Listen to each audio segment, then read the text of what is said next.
because I don't think he'd be very happy with himself about that. It was 100% his call, wasn't it? Yeah, it was. And he set off straight away, and, you know.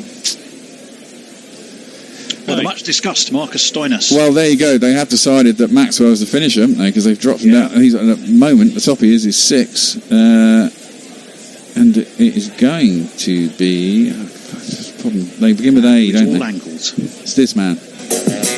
All the sun wants is a Marcus Stoinis. He's the solution, and all the sun wants is a Marcus Stoinis. Yeah. Well, I know from talking to people last year at the World Cup that they do really rate Stoinis in Australia. Yeah, I was about to ask that question, so it was news to me. Anyway, England have... well, there has, you're right, there been a lot of discussion about Stoinis. He did so well in the Big Bash, and his success and his runs have come more as opener than at that position down the order.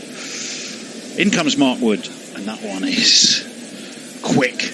I'd like to see the pace of that. Stoinis tucked in behind it nicely enough, but I don't think he for a second even had a thought about running. We haven't told you who threw down those stumps. It was Owen Morgan. I think it was Owen Morgan. No, Owen Morgan, I think, was backing up, wasn't he? No, it was Morgan. No, it was Morgan. No, it was.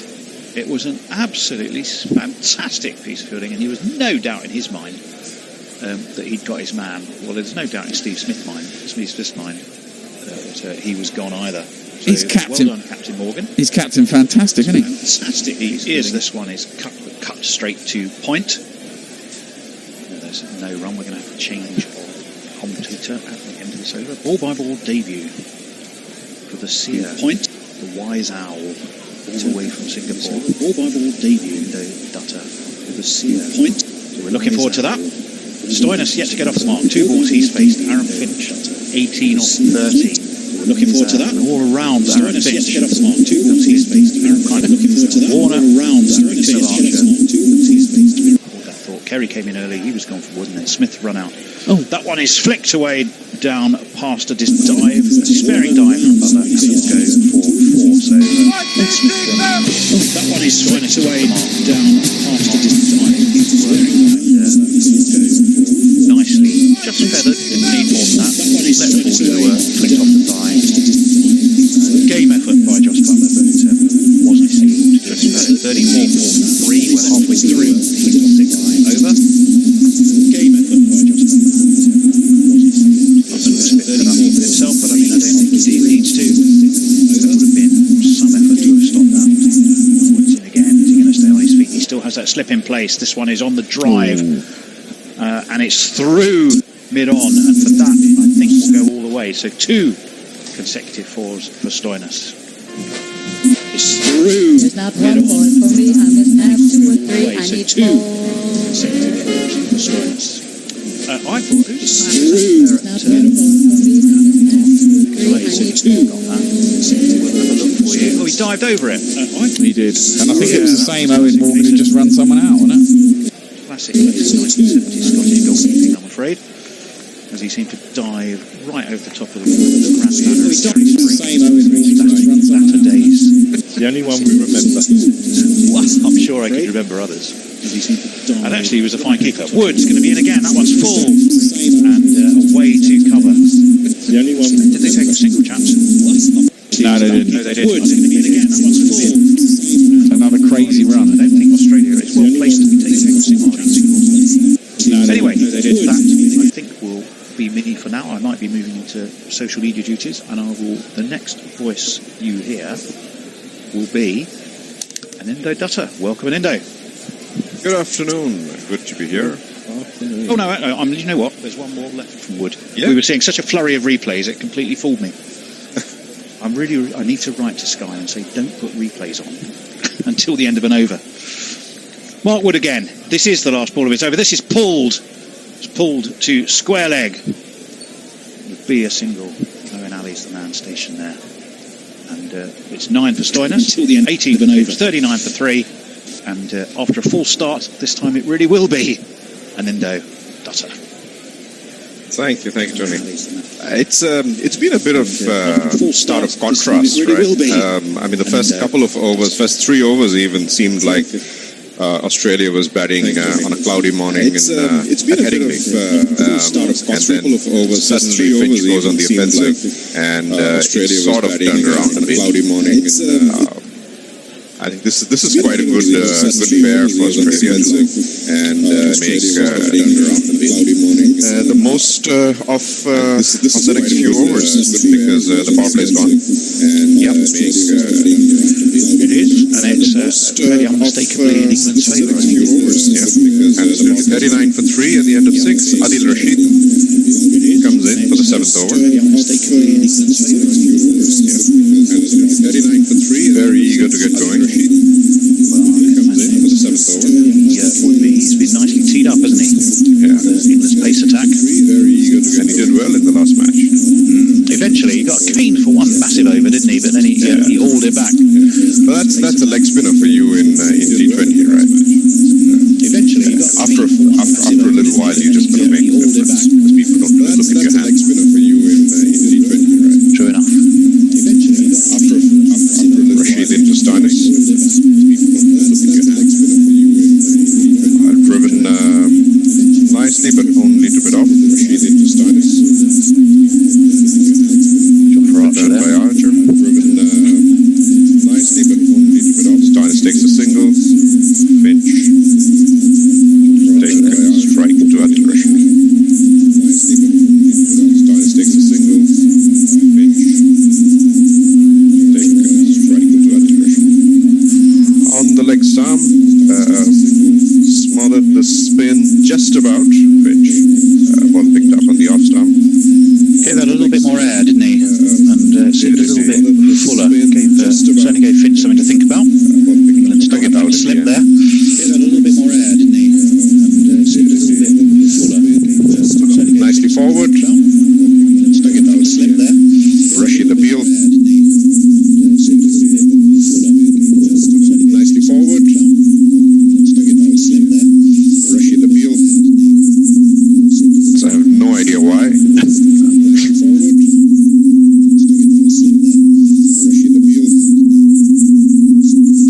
Yes, I've been Not glamping. even glamping.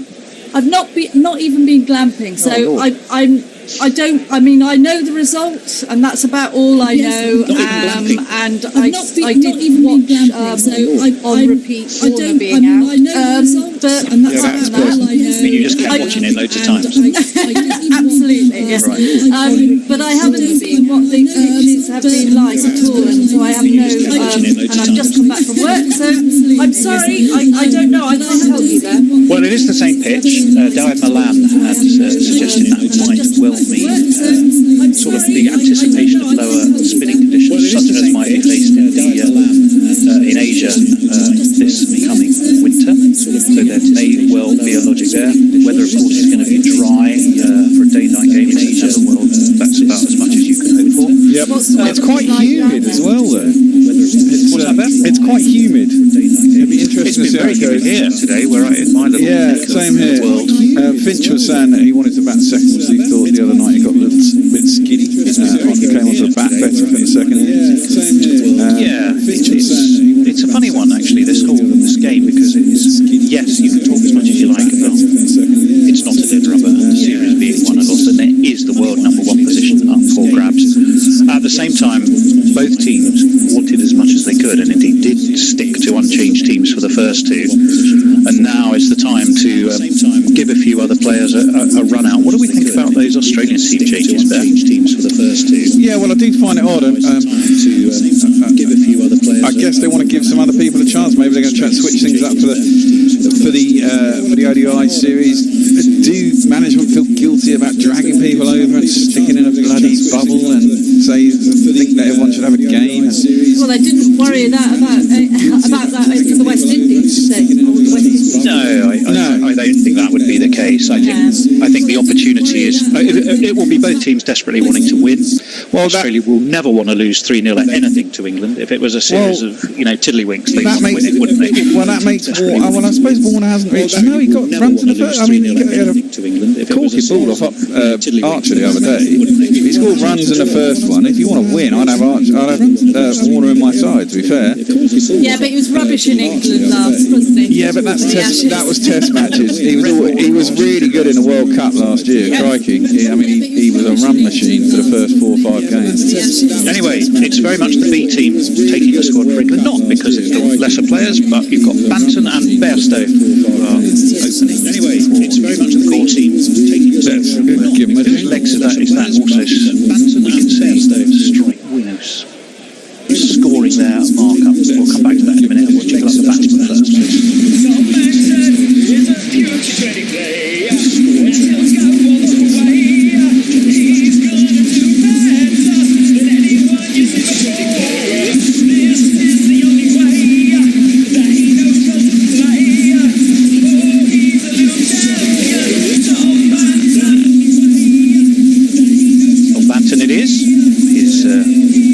This will be his 10th. Strike rate of nearly 150. Best of 71, of course, versus Clarkston at Old Trafford, where he will, I think, be heading with the rest of the squad. I'm pretty sure he's also in both teams. It's going to be Mitchell Stark. Of course, it's going to be Mitchell Stark. With his headband pushing back his hair there. I haven't seen the Australian hair yet. Everyone's been talking about it. Yeah, there's some. Yeah. So you haven't watched any of the action, but you've been talking about their hair. No, I haven't. Annie, don't do that. That's just... No, I haven't been talking about their hair. Oh, I see. Everyone else has. Yes. While you've been glamping, or camping. Camping, definitely camping. Okay, well, Mitchell Stark then. Oh, I see. Everyone else has. That white towel flapping behind him. He's going to be in too. Okay, well, Mitchell Stark then. Immediately left. White towel flapping behind him. This time to be in Wade. Matthew Wade, isn't it? Yes, I'm going to play his jingle now. Okay, fantastic. Which one? Mitchell Stark. Wade. Brilliant. Matthew Wade. Yes, I'm going to play his jingle now. Okay, fantastic. Which one?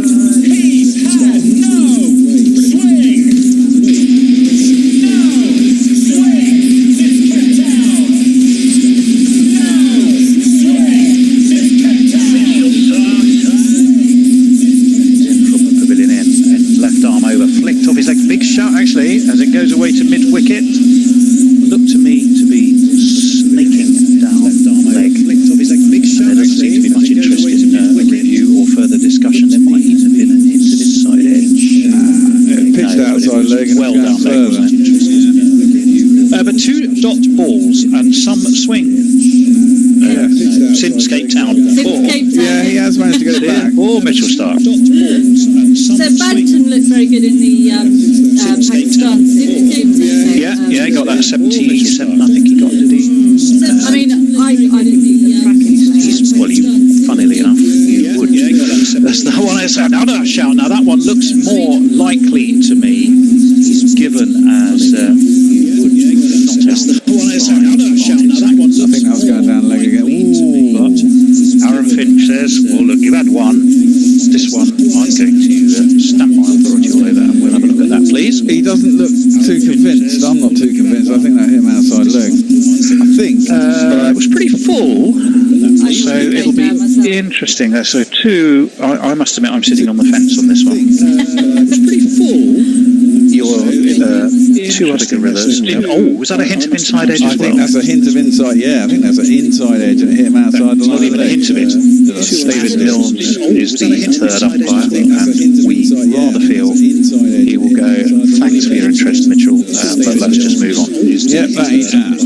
But they get 2 reviews because of because of non-neutral umpires, and I think actually in bloody T20s that's a massive deal. 2 reviews and 20 movers. Well, it should have just kept it to one anyway. Else. Well, one of them's gone. Get it out of the way early, Australia. Who needs 2 reviews, eh? Yeah. By and large, actually, to be fair on Aaron Finch's reviewing, when he has reviewed, has been all right. I mean, it wasn't good the other night. Worse than a review England made the other night, which Josh Butler barely stand up. He was just corpsing laughing at just how ridiculous it was. I did hear about that. Played with the full face of the bat. Yeah, it hit the sticker at the top of the splice, basically, right in the middle, and they reviewed it. Odd things that happened in that game. Bairstow's dismissal face early. In comes Stark. On the drive goes Banton, but it's away straight to cover. They do take a single, which was pretty smartly taken as well. Mitchell Marsh is in the game. Straight to cover. They can't see really what's happened to his lockdown hair. He has his yellow cap covering it. Doesn't look like he's done anything particularly unusual though. Now Mitchell Marsh could be interesting though. He's a big lunker of the ball, isn't he? It's a bloody long way. Perfect. Well, he is, and there's this ongoing discussion about Stoinis in the middle order and can they accelerate when they get down to number 5. Perhaps the thinking might be Mitchell Marsh helps to bolster that a little bit. So who's come on to the thinking might be Matthew Wade likely to open then, I would imagine. Yes, Matthew Wade is. I think Matthew Wade is opening. Who's bowling from the other end here then? Well, helpfully Sky. Yes, Matthew Wade is Hazelwood, surely. Sabotage is on the list. No, Stark hasn't finished his over yet. 4-4. That's an absolute stinker of a delivery down leg side. Wide and swinging wider. And it'll be an extra for England, although exceedingly well dealt with by Matthew Wade. Well done him. Delivery down leg side. Wide and swinging wider. And it'll be an extra. That swung too much though, didn't it? Yeah. From the wrong line. It almost looked, it started wide and went wider, and Johnny Bairstow said, well, you're not getting me playing that shot. Has Bairstow been unlucky? Well, if you count... He hit wicket, didn't he? If you count spinning Barrett round, pausing and then flicking the bails off with your own bat as unlucky, then yeah, he was unlucky. As the forward comes, Banton says, sorry, Bairstow's away, and then flicking offside straight to cover, no run, 1 ball left for Mitchell Stark. Good over. So we might be dissing a little bit. This is a terrible wide, but England haven't got out the traps like Wittens or Greyhounds here. Don't have out-hit wicket very often in No. You get well, these days, no. Days of Ian Botham and leg overs and these things seem to have long gone. But you'd have to watch the replay of it, Annie.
Australia. There's also a short fine leg. That's weird. There's Hazelwood. There is a second place met by Australia. Full face of Johnny Bairstow's match. Straight away to point at them. There's no run, 86 miles an hour. Is there a sense of Bairstow competing against Butler? Has there been? Yeah, I wouldn't say it's competition. I mean, I think more it's been whether Butler can make that place his own, and what decisions do you then have to make when Jason Roy returns. And I think, to be honest, there's not been much doubt about the answer. Hence the fact he's been sent home. So let's have a look at someone else. This one is met on looking for a pull, but seemed to end up sort of steering it somehow to mid-off. Again, there's no run. So this has been an economical start by the Australian bowlers. They will be very happy, I would think. Of course, they'd have liked a wicket, but they certainly won't be upset being halfway through the second over with only 3 on the board. Not at all. It's a good position to be in, but it can all change very quickly, can't it, in this game? Well, it can. Blink, and who knows what can happen. Hazelwood, again, right arm over. Pulled by Bairstow, but he seems to sort of get a bit of an under edge on that. It goes to mid-wicket, and they will only get another single.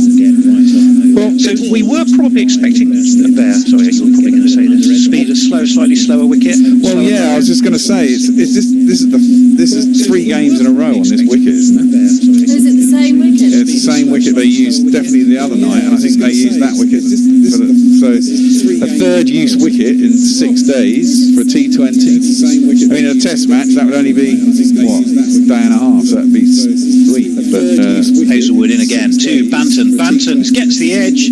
Up goes the arms have weighed it straight to his gloves. Australia have struck. Not only have they restricted the runs, they now have the wicket of Tom Banton, and not at all a bad start by them. Straight to his gloves. Australia have struck. Not only have they restricted the runs, they now have the wicket of Banton.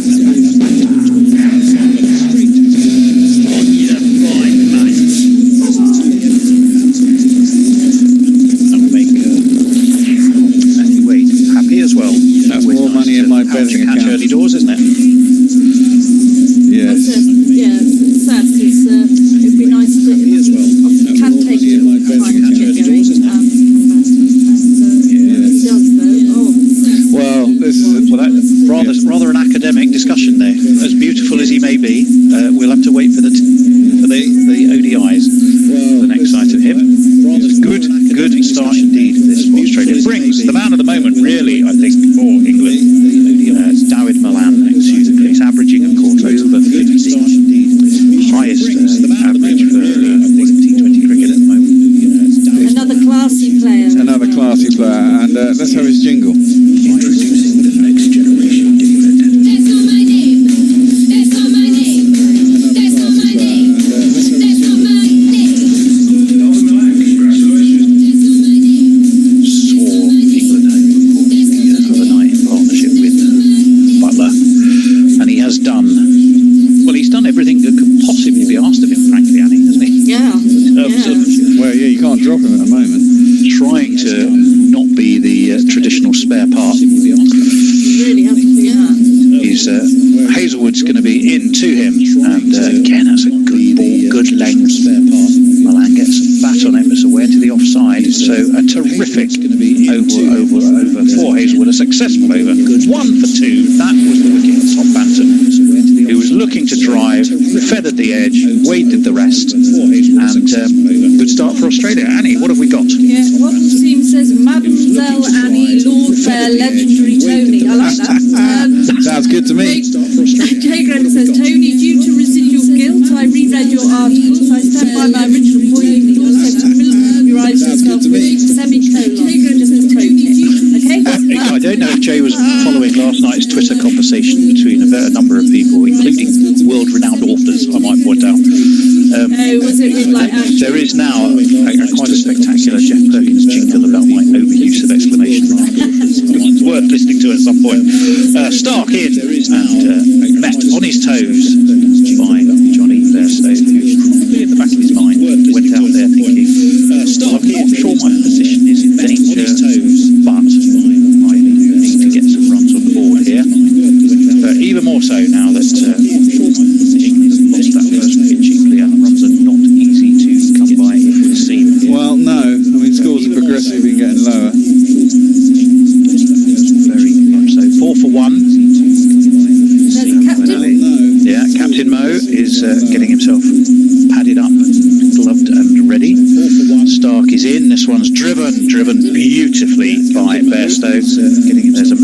it. There's two men after it. I think one will get there. Will it be a double? He's in. This one's driven. The one man didn't need the second man. Probably. I couldn't work out who they both were.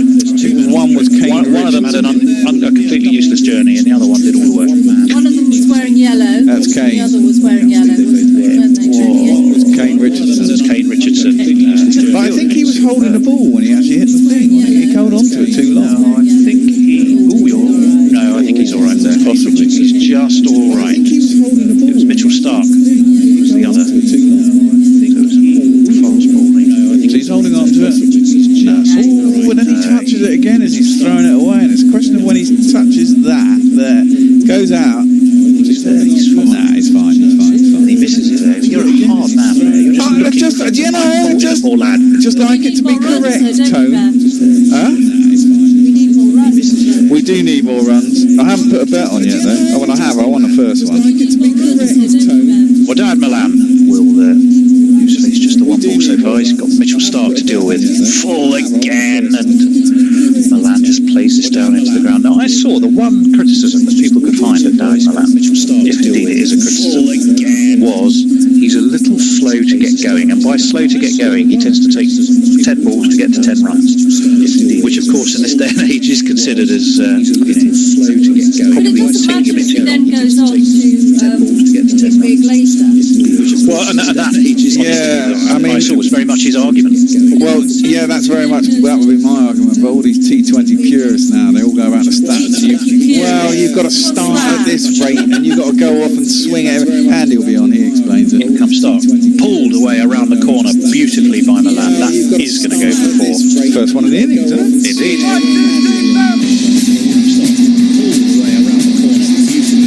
Well, the other argument, of course, is to say, well, Chris Gale used to take much the same approach. He'd have a look before he unleashed fury.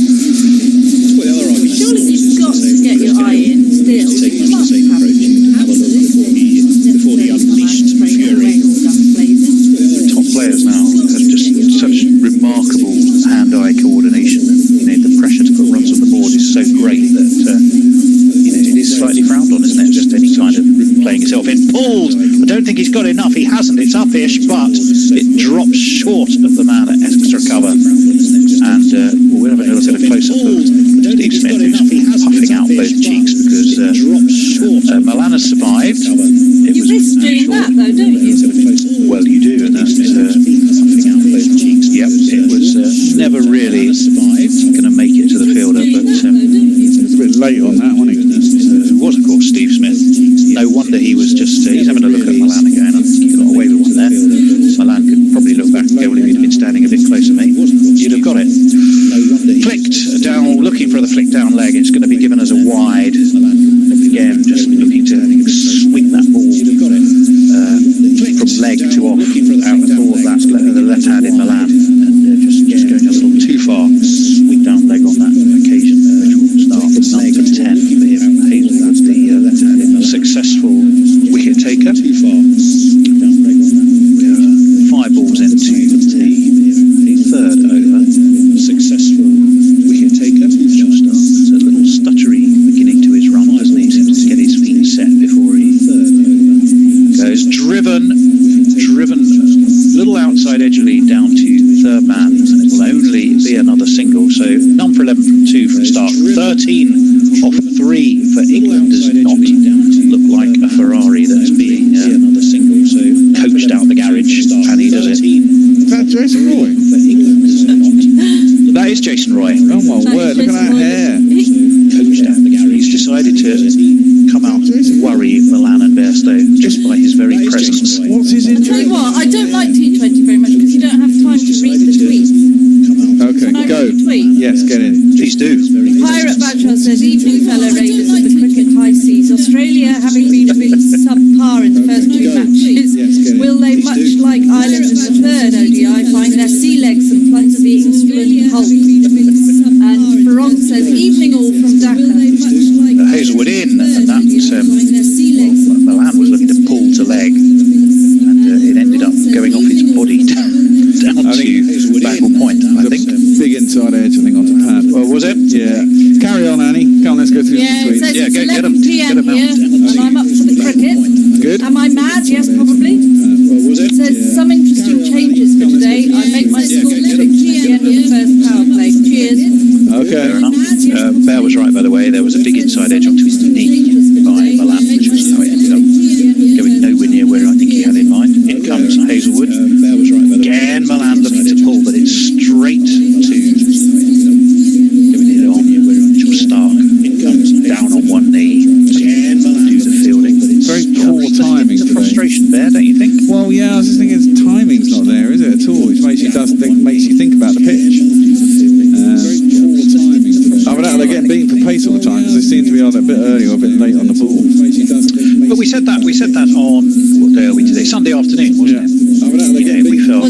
variable pace for that. Well, yeah, but England's quick bowlers didn't seem to matter to them. They both started off superbly. Short, hoiked, slightly top edgely. Milan won't care. Down to long leg, 4 runs.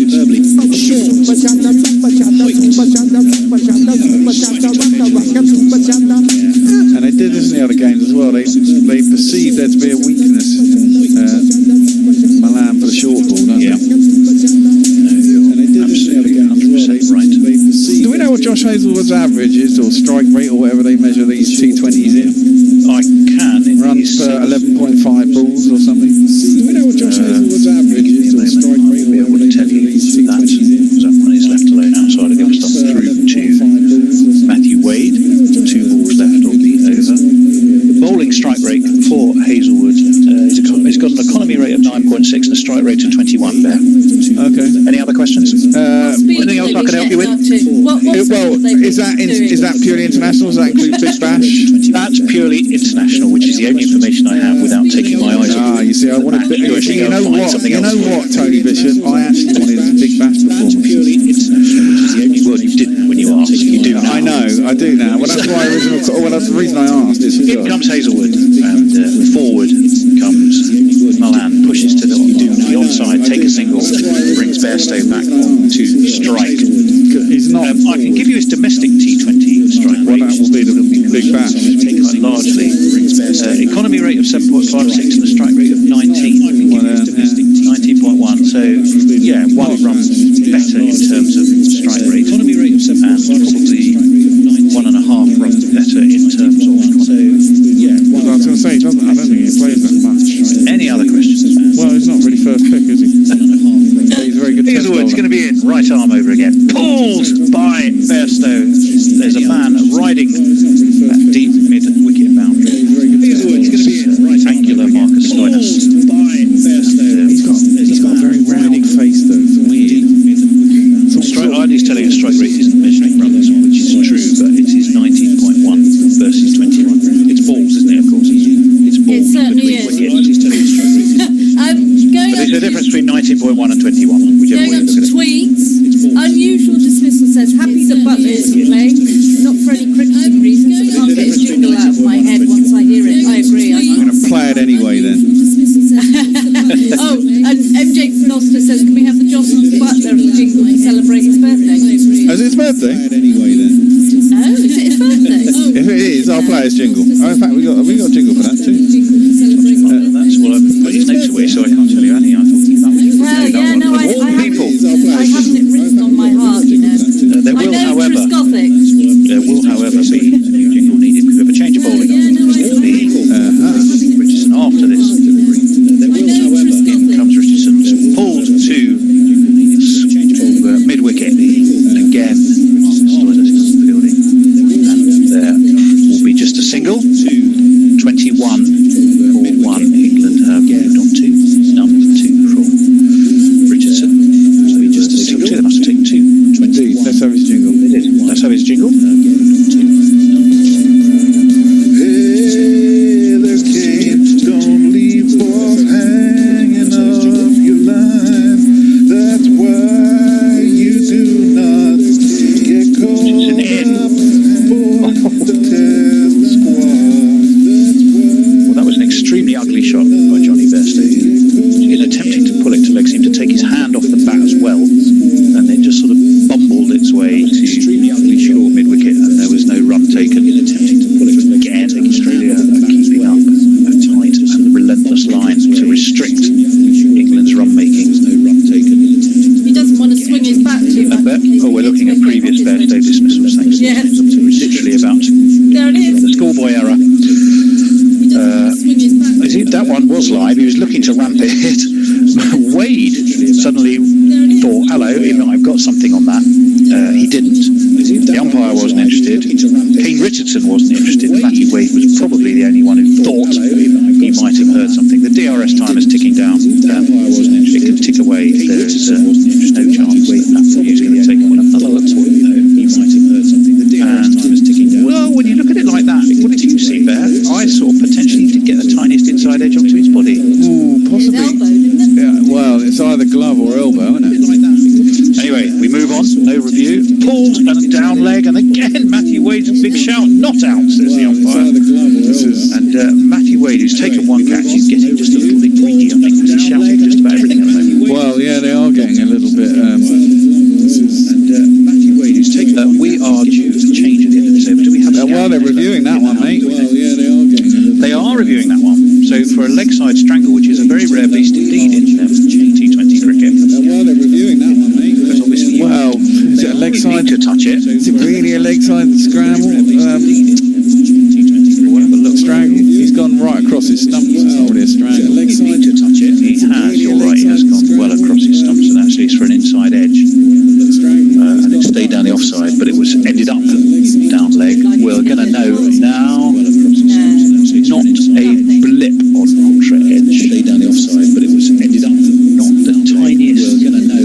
criticise this one's fetched horribly.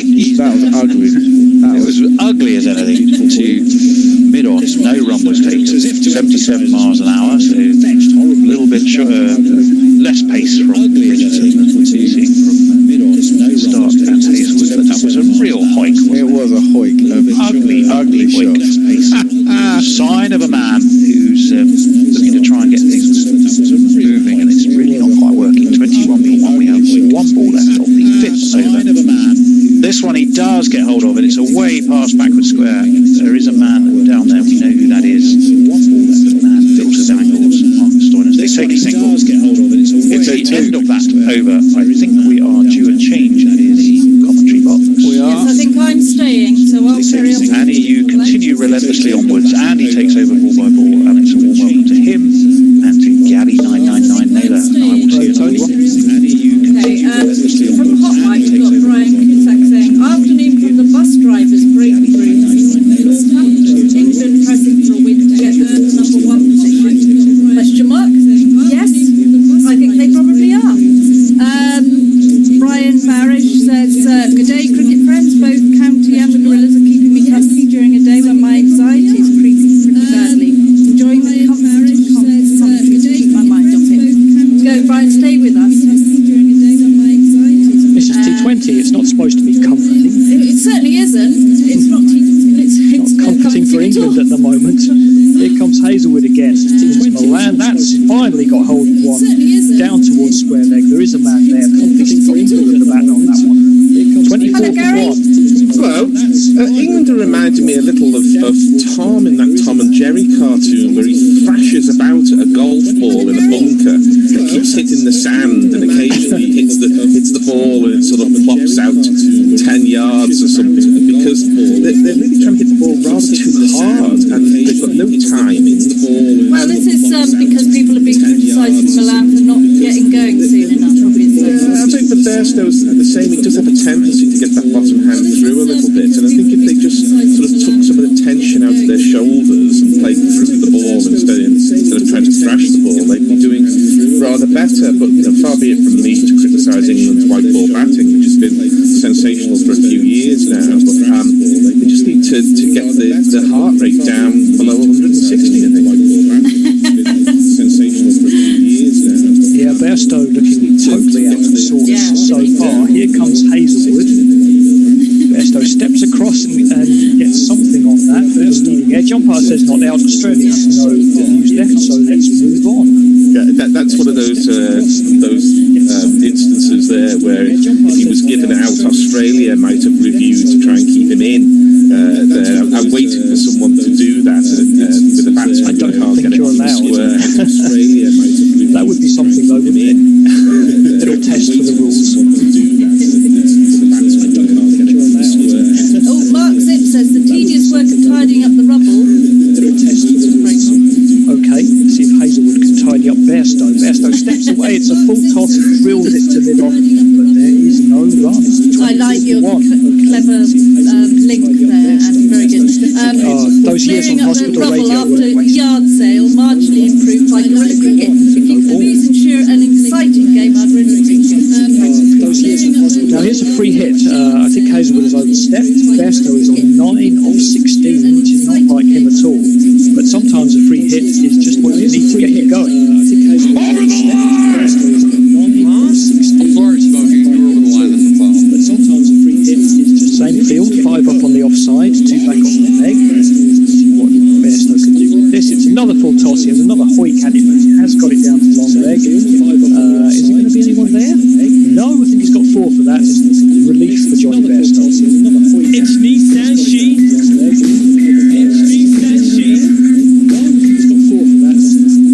Nice picture of Aaron Finch wearing 2 caps. They do. Seen quite a bit in this summer. I want to see someone wearing 3.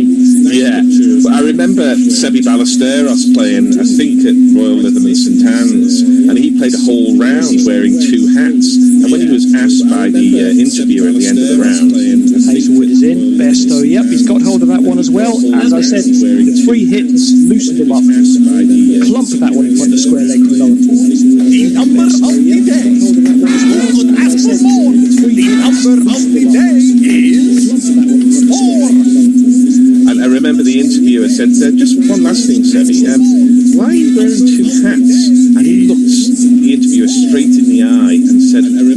enough. That was the end of the question. Fair enough, You use a lot of heat through your hair, so that would have made it twice as warm. I think so. I often say that there are no conditions in which it's not wise to wear a hat, whether it's sun is shining, whether it's cold, perhaps when it's windy. But in Oxford Street, I used to wear a hat just to avoid the umbrellas getting me in the eye. Those on YouTube can tell Gary is living up to his own words. Bairstow, that's come off something and gone nowhere, out towards the point. Probably a 5-pad, no run. 33 for 1. I think Oberon Moore once remarked that the reverse baseball hat was the universal mark of the idiot. But of course, there is something in the reverse baseball hat because it keeps the sun off the neck. That's often more painful than it being on the forehead. Although I remember seeing a Middlesex Sussex game in 1982 at Lord's where I got a bit of sunstroke on the forehead when I got home. I think it was the colour of seeing a Middlesex Sussex game. Hazelwood to complete the power play. It's driven by Bairstow. Again, he hasn't got hold of it. Milan comes down. Bairstow sends it back. At the end of the power play, 33 for 1 on Australia. I'll just finish that by saying in the early 80s, I'm afraid I had a bit of a hair gel habit. No, I don't want to know. Twas the season. I have, I'm really behind on tweets, and I do apologise. It's very hard to keep track. But Jay Grove was saying I'd ignore them anyway, even if we had timeless tests. And he also says, oh no, not Andy on 2020. I reckon to nail a 95 pieces on door somewhere. And JGO says, evening Gorilla Cricket, no butler, so no silver service. We're due. For a bit of Lutheranism. Wobble Scene said, yes, it's Butler's birthday today for sure. Is that why he's got the game off? Yeah, it must be. Can I have my birthday off? Yep. Did they make him a cake? If they didn't, we'll go and call Yaya Toure. Is that why he's got the game off? Hi to everyone on Quick Tracker as well. Active Bat said hello. Well, it's going to be the first over after the power play. We're not going to see Adams after yet. That didn't work 2 games ago. Richardson is continuing. Milan cuts it down to third man. Short third man is across. It's Starkey does well. Cover that ground, just a single. Richardson is continuing. When did England last score 33 or fewer in a power play? It'll be a while. I mean, it does happen. It does happen. Just will be a while. I mean, perhaps a better question, 33 for the loss of just 1 wicket, sometimes you're sort of 30 for 4 or something like that. Can happen, yeah. England 23 for 5 seems to be in my memory at some point, but that might have been an ODI. It might have been that ODI where Roland Jones right there, 26. Yeah. Richardson, see if he can do any damage. Short, Milan punches out the deep cover. Fielder's running round, it should be a comfortable 2. Stoinis with the shielding. Punches. Richardson any relation to the Chappell's Richardson? Because was it Vic Richardson who was the Chappell's grandfather? I seem to recall. And I know that's sort of suggesting that everybody in Australia is related to everybody else. No, I didn't want to say that. Quite the case. Send your tweets to @Gary. Suggesting that everybody. But I'm sure he was a Richardson. He was the grandfather of the Chappell. I'm sure someone will let us know. Sorry, too short. Chopped out towards the switch. Just a single. Go on. I say no. I'm sure somebody will let us know on Twitter. Anna Forsyth has sent us a beautiful picture of Butler being third. What a stun! She says he's winking. So I might just keep watching that for a minute. It's all downhill from there.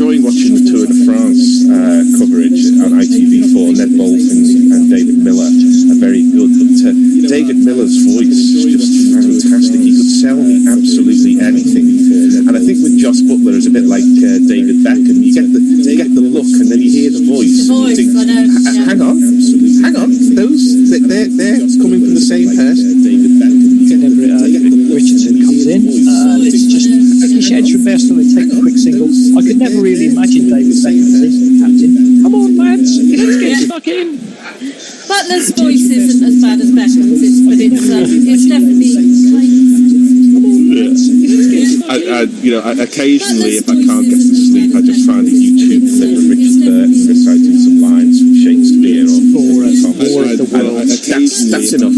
That's enough. You realise that the human voice can be as beautiful as that. Slog from Milan. You don't know what to hear what you want to do. That one was clubbed out to mid-on. It's the end of the over. It's 14 for 1. 7. Milan 14 off 14. Bairstow 21 off 23. That's the problem with T20. It never gives you any time to talk about anything else. I know. It's awful. Hombre Nouveau on Hotline says, hello, wonderful gorillas from not tropical New Malden. But this time the metropolis of Carmine, Will Morgan Sweet fit for the ODIs. But it was only a dislocated finger, wasn't it? Only? Have you ever had one? It hurts. Well, I've been there when my dad's just put it back in and gone back to wicket keep, so, you know. I think he's ours. Played today. I've been there when my dad's... They just strap the two of them together and say, get on with it. Yeah, I'm sure he'll be back. New Malden's only about 5 miles from where I'm sitting now, maybe less than that, and it's a beautiful evening in Tooting, so I hope whoever the tutor is, they're enjoying New Malden where I'm sitting now. It's going to be a change of bowling. It's going to be this man.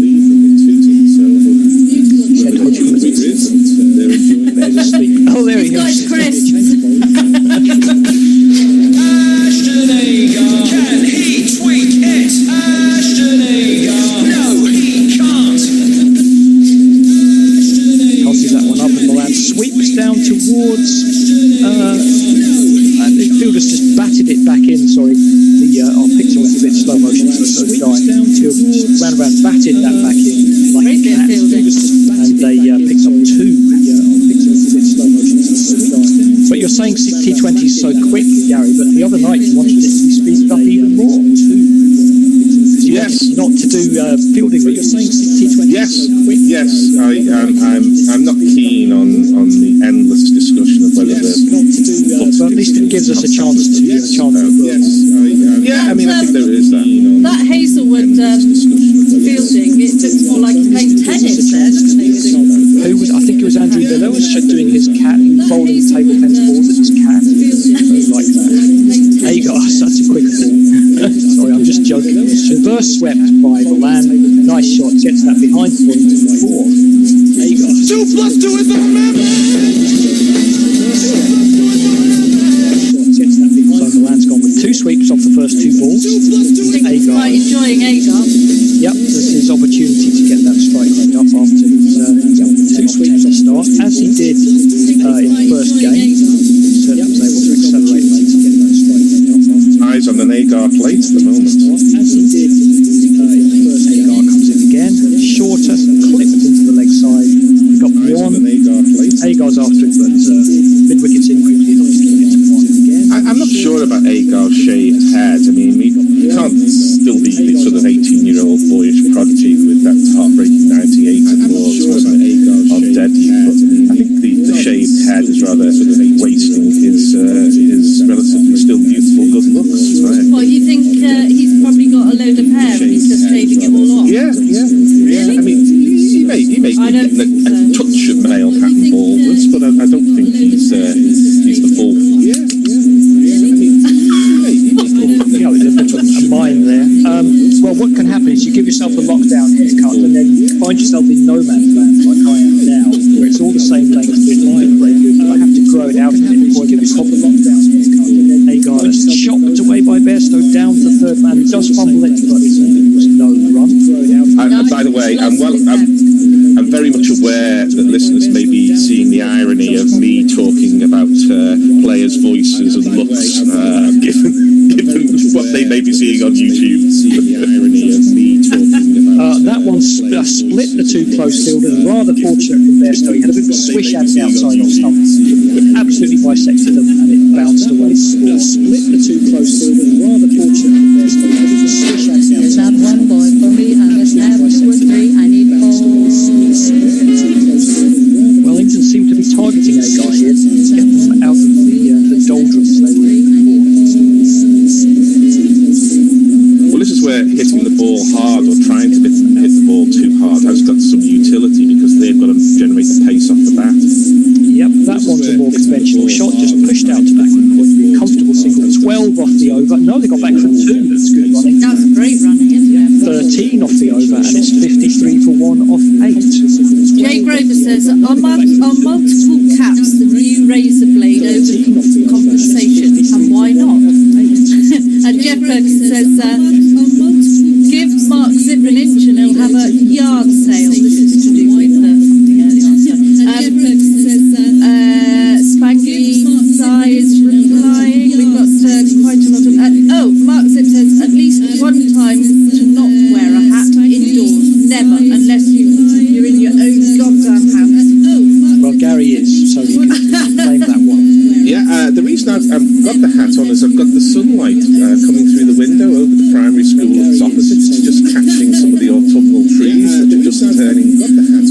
14 to Tawny. And it's a beautiful evening, and if I didn't have a hat on, I'd have squinted even more into this tiny little camera on my MacBook. So there is some method in the madness. Well, Adam Zamp has taken his hat off with a big mistake. His hair looks bloody awful. He is going to lots to talk about his hair. It's kind of James Spade and Rat Pack era, isn't it? It's a horrible Morris. It's very Morris. Here he comes forward to Milan. And Milan swung it away, could be in trouble here. He hasn't got all of that. So the fielder attacked it and he's thrown it up in the air. Stoinis looks like he's got it. And he may have a little look at that. Stoinis is sure he's got his man. The fielder attacked it and he's thrown it up in the air. Stoinis looks like he's got it. Again, Milan didn't waste any time.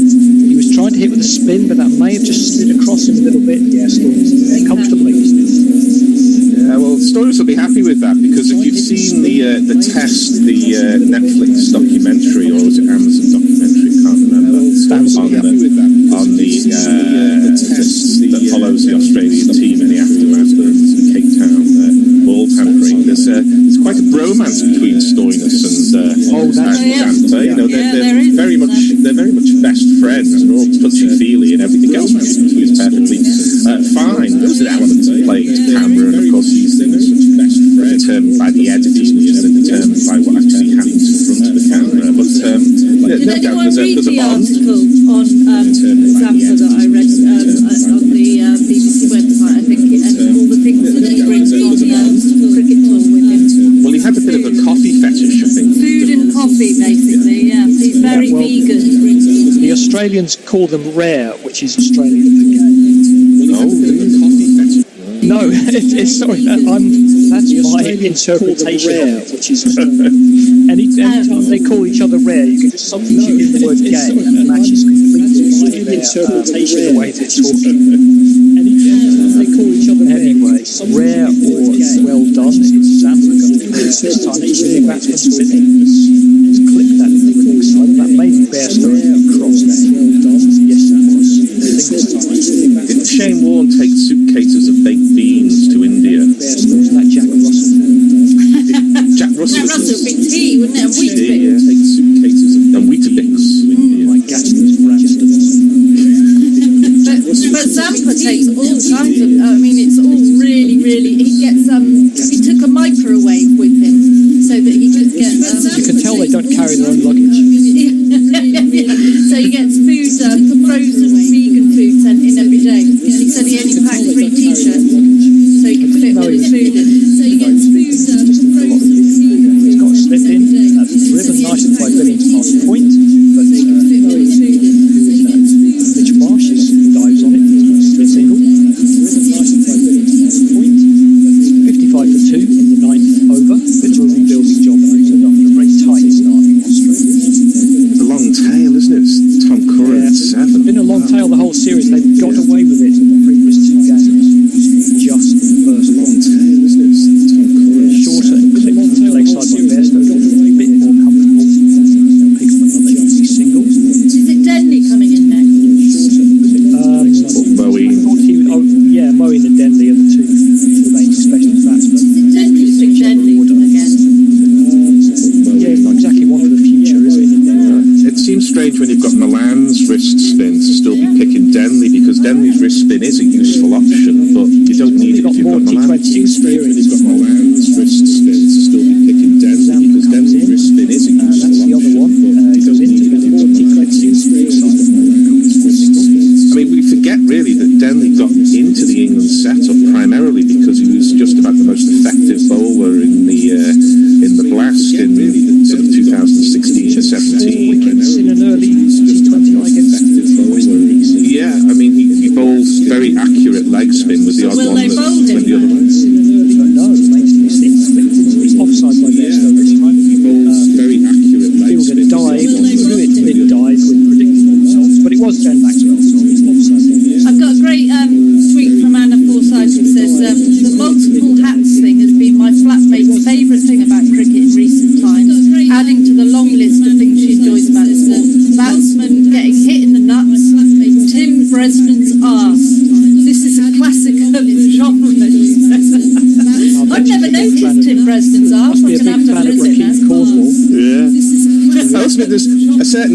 that apart from Midnight Oil, just about the other, and AC/DC, about the only other Australian band I know, and then without hats. And of course, Aaron Finch is rebalancing the Australian hat quote by wearing two.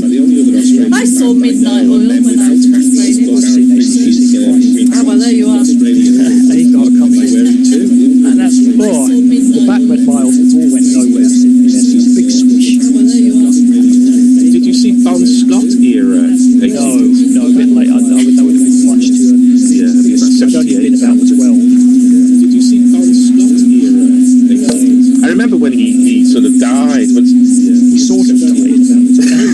Clipped out past short fine leg. Down to long leg march to the side, but they get to 2. in my mind's eye, you know, it was him, and then it was Keith Moon a week later, and then sort of another one. There seemed to Rockstars seemed to be on quite a and it was Keith, an actuary's list, I think, at that time. And we all just shrugged our shoulders and got on with it, really. There goes in. Down the track comes there, so it's kicked in deep, and for 6. Finally got hold of 1. 6, well, cow corners only down the track. Bear's not there, so boom, 6. Very big. No less of a He's just popped down for the 6. No less of a tragedy, of course, or to add for people indulging in particularly poor taste, but it just seemed to happen quite frequently around that time. Of course. Yeah, Brian Johnson got the gig for AC/DC after one of them was at a concert he was playing with his previous band. Collapsed before he went on stage, and they thought, wow, that guy's giving it everything. Turned out he had appendicitis. I have to say, doing tweets with Gary is not very easy either. Well, wait till you got Gary and Knackle. That was a clubbed out cover by Bear. No, right. I try to leave the gaps between the overs. I do You forget, try. though. I do forget. I agree sometimes. I do apologise. Agar's taking a little bit of stick, run for 21. Fuller that time, driven by Bear. We will have a change at the end of the over and a bit of a rotate. Very quickly, I'll say Jeff Perkins says Kane Richardson not related to the Chapel Richardson, probably not Richie either. Very quickly, I'll say Jeff Perkins not related to 67 for 2, coming up to the halfway point. We'll do well to get more than 160 here. Well, Richie Richardson wore one hat, but he did wear it particularly well, so he gets kind of double stylish points. man. Richie Richardson Well, wore one hat. Did dent to protect front and back, so it's tips to the left side by Phillies. Wade is after it. They could get 2. They're going to get 2. Good piece of running. Yeah, because Wade chased after the ball for no reason. Finch had to go. Wade is after it. They could get 2. There you go. Bravado is always the best. 69 for 2. I know I'm going on to tweets. We are going to wobble around a bit. Bye-bye. Later. See you later, Addy. Wobble. Yes, 10 over's gone. England. I mean, how do you see the game at the moment? I think it's on a sluggish, worn-out pitch. The third time they've used this, which I think is pretty poor, really, from England. There's plenty of pitches on that square they could have they're using the one that's been used twice already. I think 69 for 2 after 10 ain't too bad. Well, I went under 159 and a half. Yeah, I think 69. Which means they've got to get 9. They've got to get 9 and over. I went under 100 to just not do it. Sluggish wicket. Sampers on. Bowling his non-turning leg breaks, but the Bromden works. And slug sweeps to Johnny B, and that's gone way up into the heavens and way back into the grandstand. 6 is waste a lot of time when there's no crowd. Well, speaking of, let me catch up with some tweets. 6 is waste a lot of time when Sally M points out that men without hats were going to catch up with this work. Jay says Tim Breslin's art is a work of sculpture. Hang on, Gary, I thought you liked Nick Cave. No, Nick Cave, my brothers both like Nick Cave, but not me. Woy promptly saw Colin Hay in Sydney. Work. Harriet Atkinson says for those about to bat, get on to Right, well, some electricity being generated by Johnny Bairstow, having failed to make as many connections. He's now on fire as he goes to 45 with that bludgeon 6. And I think if they just treat Sampson with a bit of contempt, they might get away with it because it doesn't really turn the leg break. The wrong 6. He's in again, so he has to just go straight on, and Johnny Bairstow bats down on it rather than cuts across. across it, and it's fielded, I think, by Aaron Finch running round for John for a single. Now within 4 runs to 50. They rather targeted him the other night when I watched the second ODI. I mean, it was, they kind of got through Cummins and start too quick because England were getting away with it. And then the last 3 overs, either Zampa or Agar had to bowl them over. Zampa came on and got tons, and that was the end of the game. Yeah, I mean, if you're going to bowl sort of quickish, straightish ones, it'd be better employing Maxwell than Zampa, I think. But Zampa's in again, goes down, reverse sweeps. That's a ridiculous catch by Aaron Finch. Great anticipation. He didn't quite middle it, did Billings, but it was tremendous work from Aaron Finch at slip to get round and catch the ball above his head. I know that they practice this and they expect it off the reverse sweep, but it's still fantastic when you see a slip take a catch like that. It's almost off the middle of the bat. Mark Waugh would have been proud. It was off the gloves, Gary. Was it? Yeah.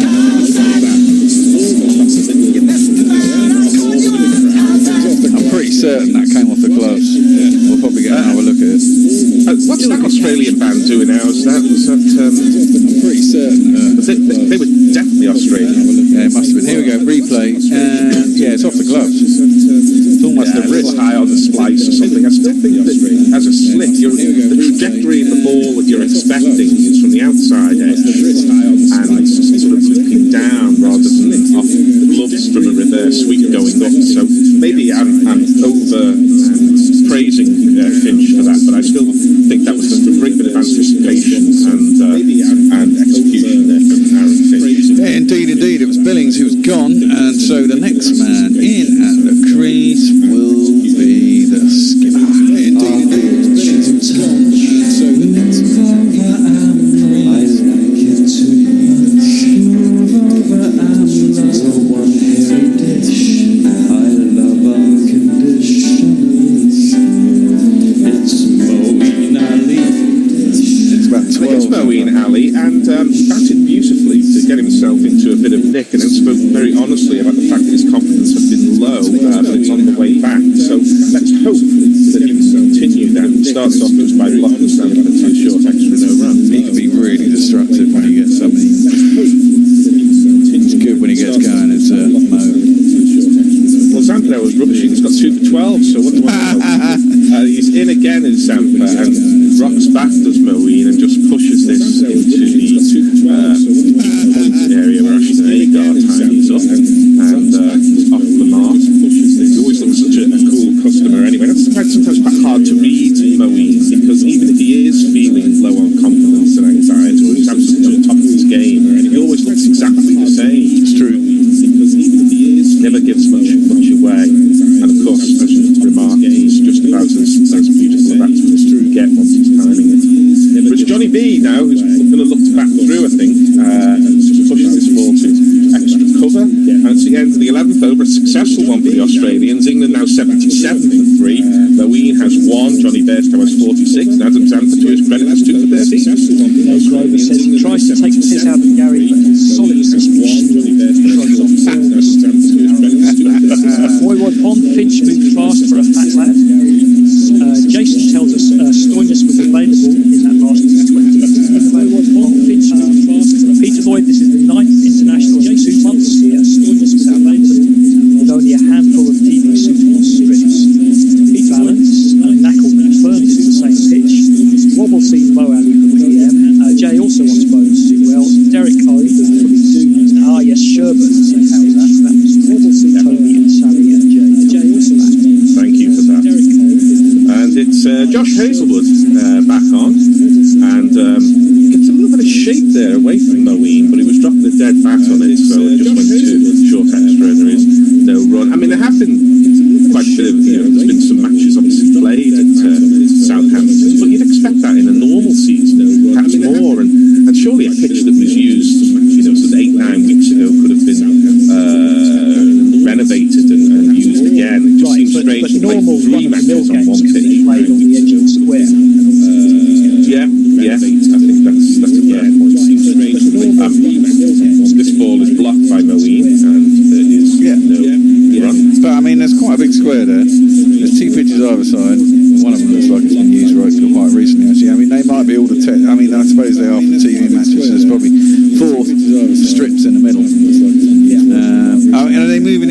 eyes for back up at Old Trafford? Are they moving bubbles, moving up the M6 again? Anybody? I'm not sure. Okay, I'll have a look at the schedule. I'm just too lazy. Beautiful shot by Moeen, who just leans on this ball and late cuts it down to third man, who's fine, not getting beaten on the inside. She never should be a third man. It's just a single, but it's a lovely shot. A kind of reverse shot of Ian Bell, that we should mention, played his final first-class innings for Warwickshire today, and I remember watching Ian Bell at Gaul just play that shot right-handed over and over again. There'll still be people today. We gave him his jingle on his farewell day. It was the same day as the last T20. So it's Johnny B. For whom the bell tolls jingle. The Metallica one.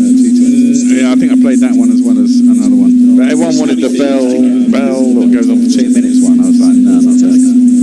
Down the leg side, and Johnny Bairstow just gets a little bit of inside edge and a little bit of pad and Xanthers in the work again, although this time long leg to the right-hander rather than the third man to the left-hander. England are through for a single. They've just got to be a little bit wary here. They lose a wicket and momentum does drop a little, but you can't afford in T20 to spend 2 overs going on a ball at this point. You've really got to hit a boundary in each 2 overs after losing a wicket, and then look to press on again. Yeah. But it's Hazelwood who's in again, and Moeen attempts the uppercut, and he's got a lot of that. One bounce over the fence. There's the boundary I was looking for. An element of premeditation, but a good eye from Moeen, and that suggests he's in a bit of touch. It's Nissan Sheet. Yeah, the ODIs move up to Manchester.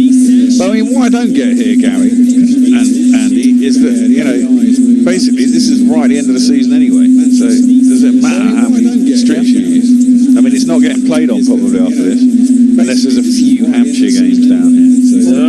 Last still going on. Yeah, I mean, it's not getting played not many matches left though. That ball is quicker, and Moeen comes down the track and ends up just arching back a little like Robin Smith would. Doesn't that go through to the keeper? So at the end of the 12th over, England are 83 for 3. Your tweets. Yes, Mark Zip asks if you checked wobble seam could be a bit of help for slowish pace. Slowish pace, yes. Like Mark Zip asked Stoinis. I don't think Stoinis is bowling. I think it's bowling. Wobble seam could be Jason Hiscock said. They get North Albert saying. I'm not sure what that means, but he's talking about Cheetah, Paul Young, Easy Beats, Flash in the Pan, all from Boston, Paul Young, Australia. They get North Albert. Zampa's in, and this is very full, and that's a half volley that Johnny B has just pushed to short extra. I know England have just lost a wicket, but nobody can afford to do that in the 13th over. No run. Sam Curran and Owen Morgan looking on, just sporting some blue gloves. Yeah, this is a bit of a slog from Johnny B. That's going back to how he was in the power play, trying to hit it too hard, and he gets an inside edge, and it goes down to Kane Richardson down there at deep square. It's Kane and Jai Richardson, isn't it? There is such a thing as playing yourself out. Yeah, it's the resource rewards equation, which is always in play in T20. How many balls do you eat up in order to score the runs? Johnny Bairstow's used 40 to make 47 at the moment, so we need to get on with that a little bit. As Moeen comes down the track and middles one with arrows straight out to long off, and then through for a single. Again, England are 3 balls into the over and looking for a boundary here, otherwise again the run rate now below 7 is going to drop even further. Okie doke, peeps. We have a proposition from Mr. Zip, our long-time listener, Mark Zip. As Johnny Bairstow comes down and he middles this one from Zampa, that's still going up now, and it lands many rows back halfway to Southampton Harbour. So, Mark Zip's doing one of his famous offers. He does this every once in a while, and we love him for it. He's had a good yard sale. Good on you, Zippy. And he's saying any donation we get from now to the end of the game, he will match it. So get your wallets out, peeps out there. She's feeling generous. As Zampa's in again, and Johnny Bairstow sweeps hard, but that man Richardson is still there at deep square and through for a single. You have to tell people how they can donate. Well, they can donate in many different ways. I suppose you could, if you're on hot mic people, you could tip. I presume that count. Well, I have to get. I guess the rules are set by Mr. Zip in the USA here, but I mean, I'm presuming any donation of any type there, Zip. Yeah. So tips on hot mic, patrons, $10 would be nice. You could donate via PayPal.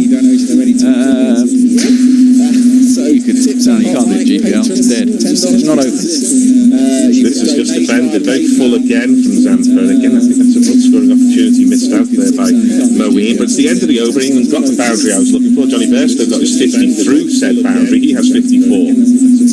Wobble seats says wide fear most. Irish Fanshawe a bit tired. My brain went goal in Sri Lanka, goal in France. Ian Bell against the fast ball shot. Versus gentle.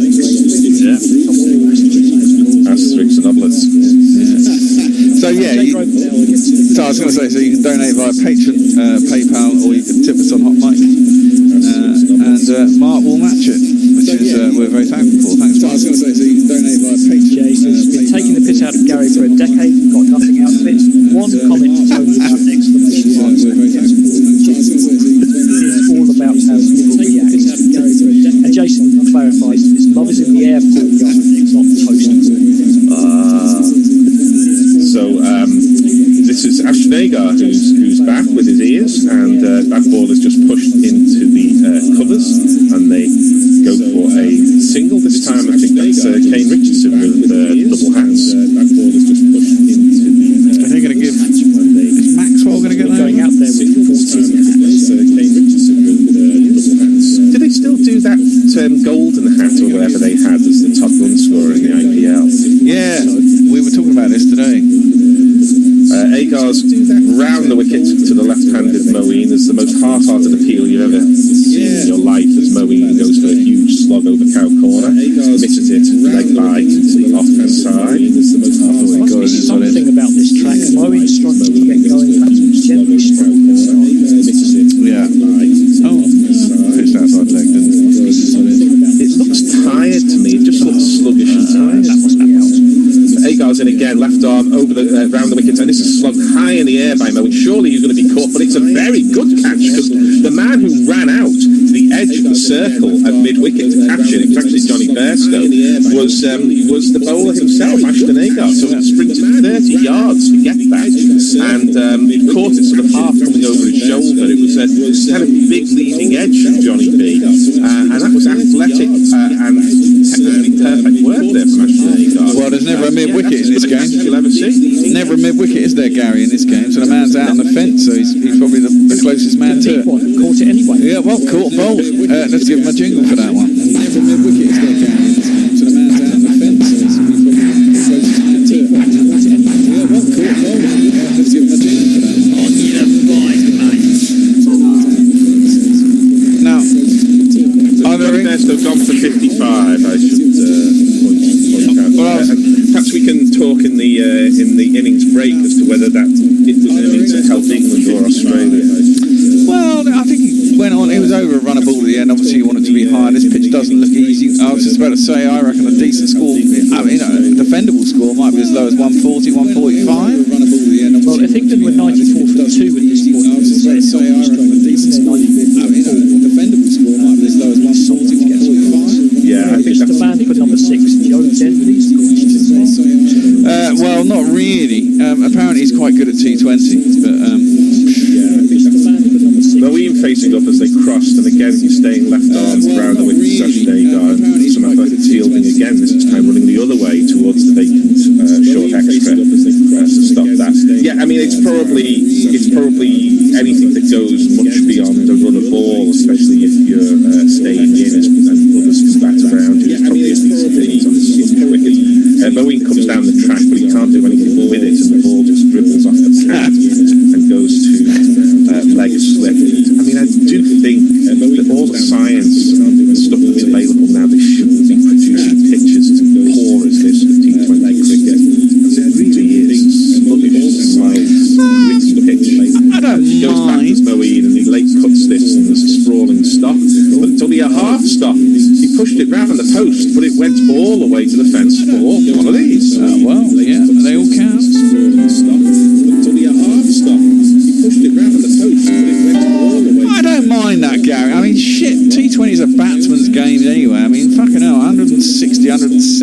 20 overs is tedious. It's nice to, you know, the bats will go a bit now to get runs when it's tricky to bat. I just think that you want to see the... I don't want to see it endlessly going over the boundary. I want to see some craft. Yeah, but I just think, but you can't even get that much craft on a slow wicket. But anyway, you're watching the wrong game. I know. If you came for craft, I don't know. No, but I mean, every once in a while, a game like this is fun, you know, right? I mean, every game you see is bash. Every once in a while, something a little bit different. It's quite nice, you know? No, but I just think a game like this is well. Yeah, true. If a team gets 140 and the other team gets 2 and 15 overs, that's just important. Yeah, that is just as important, true. Zamper's in, and this is just defended by Denley. I think England have worked out that you need sort of 3 or 4 deliveries at least to look at before you start launching it. Okay, thanks, peeps. Everyone's getting in on this. Zip said a maximum of $300, so... Okay, Zamper's in, goes back to Denley, and he cuts this, but there's a man coming in from the sweeping position. Stoinis, he throws the ball hard into the square. You're allowed 1 bounce keeper. And can I just say thank you very much to Kevin Hackett, who's donated £50. Jay Grover, our man Jay, has donated 20, along with John Henderson, I presume his message is. Kevin Hackett, who's donated 50. Yeah, it is. And down the track comes Moeen, and he helps himself to a donation of a half volley from, or what it was, a length ball really from Adam Zamper, and they hit it straight as a die over his head.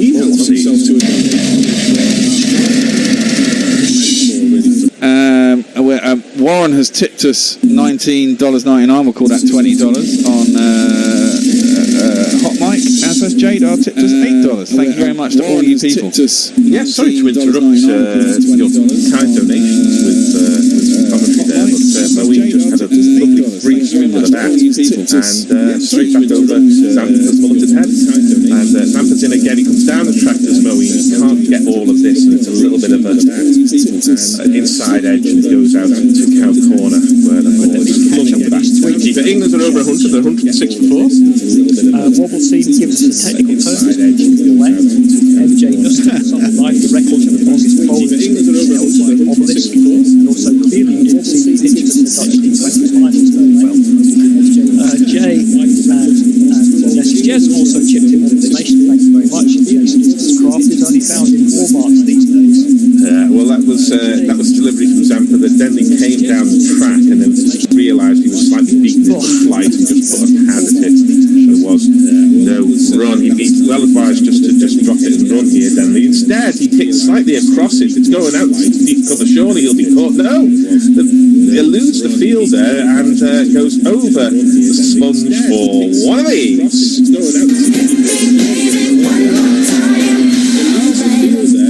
And I'll leave you with England 110-4 on the way to what I think we all agree will be a competitive score, if not quite a winning score.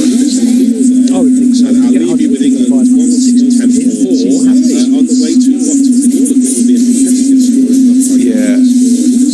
150 would be 5 over. Well, I suppose they could get to 160, although I don't want them to. They can get to 159, but not 160, please. Why? What have you put? What money have you put down, Ben? England to get under 159.5. I see. So, which is looking quite close. England to get under 159.5. Who's supposed to be on with us now, by the way? Tony. Ah, he's trying to get in. That'll be why. So I'll do that first ball. Sorry, I was lost in conversation. That one is belted out square on the offside by Mo, and he'll get a single. I'm taking over from Tony just because he's about to get to a Raj, and he will do very shortly. I wasn't too cruel to let in. It's supposed to be you anyway. I'm just summarising that. Oh yeah, it's supposed to be. That's all right. Yeah. Clapped out on the offside. Off the back foot. It's supposed to be you anyway. By Denley, and he'll get himself a single. Cambridge comes across. Sweeper on the offside boundary. There's no one. Geez, so you know what's going on, guys? Have you been listening? No, I mean with Mark Zip and donations. Mark Zip has offered to a maximum of $300. Social media like crazy and putting big hearts for everyone who's kindly offered us money. Yeah, I've got an MJ Noss that says add another 50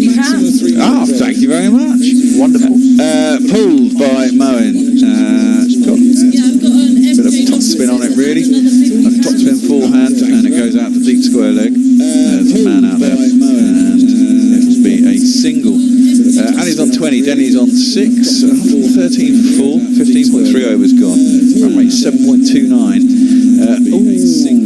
That's a quicker ball from Agar. Denley tries to give himself some room to punch it out in the offside, but it beats the bat. Wade takes it, no run. Did either of you see Warren's article about having each bowler play ball 5? Yeah, we were talking about that the other day, and that's punched out to deep cover, and there's no run. I don't have any problem with it, but I don't think it adds anything to the game. It just makes one more batsman available on the side, and you need one less bowler. You know, I mean, what real difference does it make? I mean, it's just going to end up having. That's driven straight down the ground, and start comes across the fielder, but they'll get back to 2. So you're going to end up having 4 bowlers and 4 batsmen, and people in the middle not doing anything. Yeah, to a certain degree. John Howell has just tipped $12 on Hot Mic. Thank you very much, John. Thank you. Yeah, I better total things up because he said it to a maximum of $300. So what have you offered, Bear? Have you said you'd be running around with your clothes off? No, nothing. Mark just had a very good yard sale. You know, he does yard sales for records, and he deals in specialist records as well. Let's be honest, that would generate loads of money for having people just had a very good yard sale. Not have Bear do it. It would be prevent the Bear running around with his clothes on. There's probably some fetishists out there, you know, $20 each, every listener. Well, Mitch is back into the attack. We can make a fortune. There'll be some fat fetishes out there, you know. What, there are weird people out there? Yeah, there are weird people out there, funnily enough. It's a very niche kind of porn, isn't it? Well, yeah, but there's 7 billion people on the planet, that's all I'm going to say, Tone. Right, Mitch Marsh. No, it's not. Niche kind of porn, isn't it? Well, it is, but it's not that one. I'm going to say, Tone. It's this one. Right, Mitch Marsh. No, it's not. Well, it is, but it's not that one.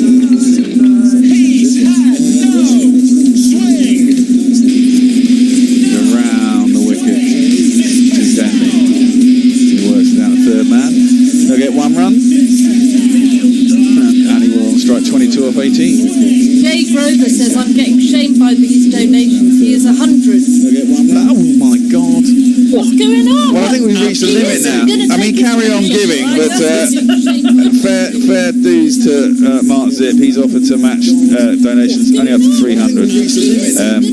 But please keep on giving. We're all. Well, I was about to say, you can keep on giving. I'm going to have to. Mark will only go to the 300, which in itself is a phenomenal gesture on his part. Absolutely, and we're very grateful.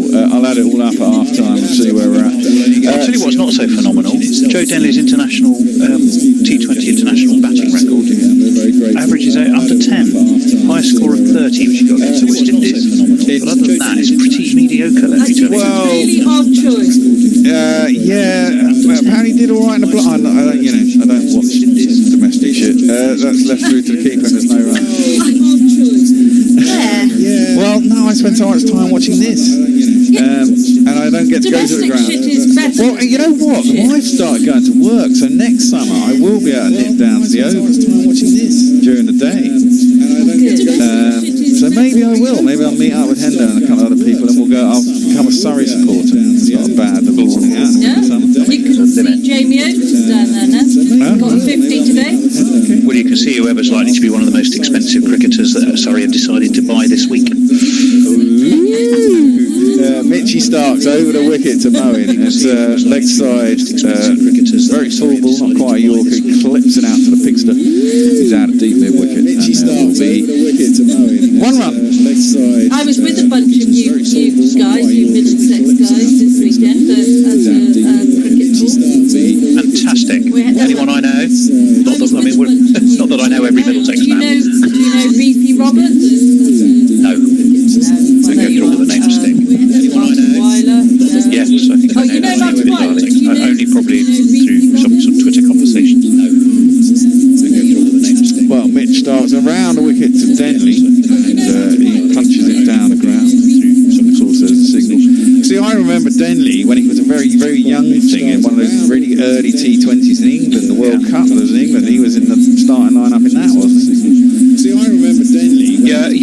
to remember he was, but he's only played. This is his 13th T20. Yeah, exactly. They picked him for a while, and then he just So that doesn't say he's been he's not been prolific in terms of appearances, has he? No, not at all, not at all. He got picked very young, and then just went out in the wilderness, and suddenly come back in vogue in the last 2 years. Start is over the wicket to Moeen, who's picked that up beautifully.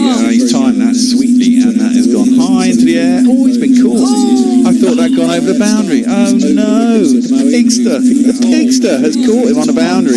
I wouldn't mind a quick look at where his feet were. No, his feet were fine. Hate to be a spoil sport. No, his feet were fine. He caught it on the boundary. He did the throw up in the air thing. He didn't do a Trent bolt. And they are going to look, but I think he's caught that cleanly. He realised early enough. He threw it up in the air. He did step over the line, but he came back in. I think that's out.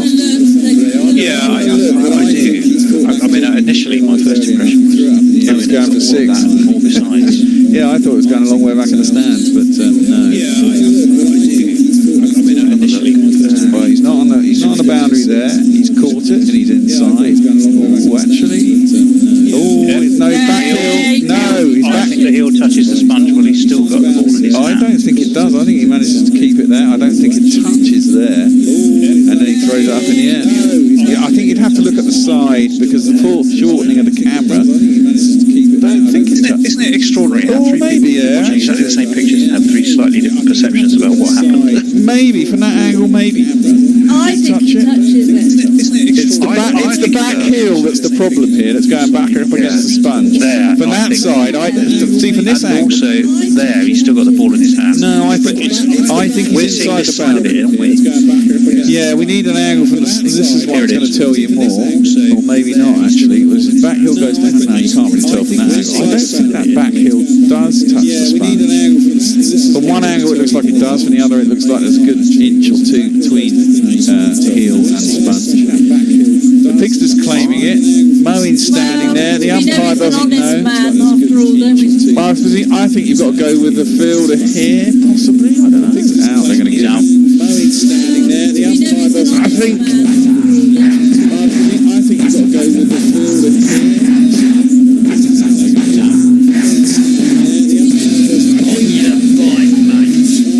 Yeah, I'm with you there. I think you would have known if your foot had touched something spongy.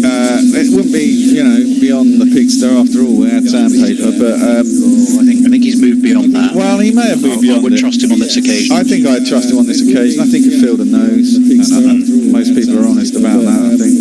I'd hope anyway. Well, he may have. So Mo goes. He was just starting to get going as well. 119 for 5. He's in a bit of trouble. They've got 5 because there's only 4 overs left. We've got some. What we've got? It's a shame Billings isn't still in. Yeah, today. Really get going. He can. Last couple of games, no. Well, the new batsman in. It's a shame Billings isn't. Jordan. Yeah. It's going to be Chris Jordan, and he has a jingle that goes a bit like this. Chris Jordan's back will make him rhyme, or England caps will soon draw nigh. Mitch is in, driven by Denley as they crossed went out to the boundary. Out to the green. Did they go through for a single? It was the end of the over, and he's still on strike, so I think they did. I thought he caught that much more cleanly, Mo. Well, look at it. You see, from that side, it looks like he touched it, but then it could be the light. But then from the other side, it looks like there's a couple of inches really between heel and. I don't know. I'm running with my bet, Annie. I'm running with my bet. Yeah, I know. I'm going to go on to tweets now. Muttley says, "Woof, just got off the phone, catching up with a good friend, and I unmute to hear Tony Bishop saying it's a very niche kind of porn. What have I missed?" What do you It was just there. Don't worry.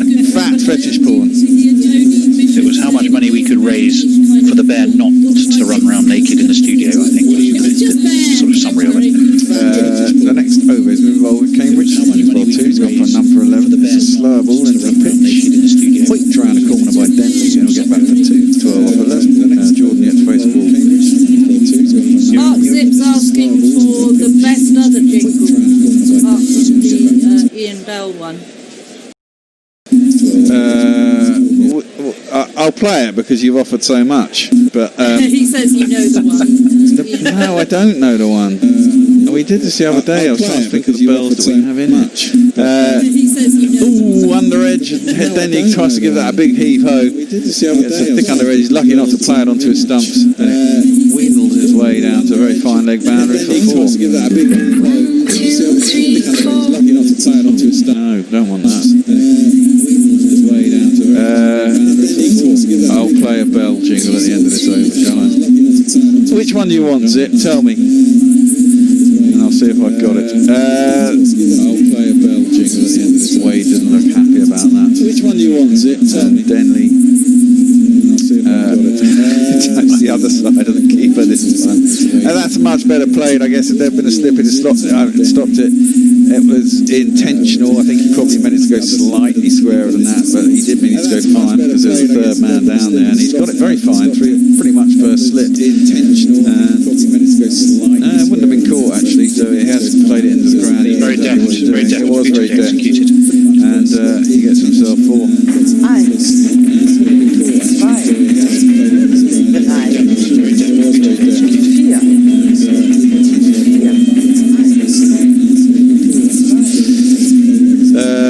Richardson again, and it's gone to the same place. Third man's up inside the circle where there's a sort of fly slip who's probably the third slip. Now that one I think he did definitely mean to hit squarer. Denny's a great choice, I think.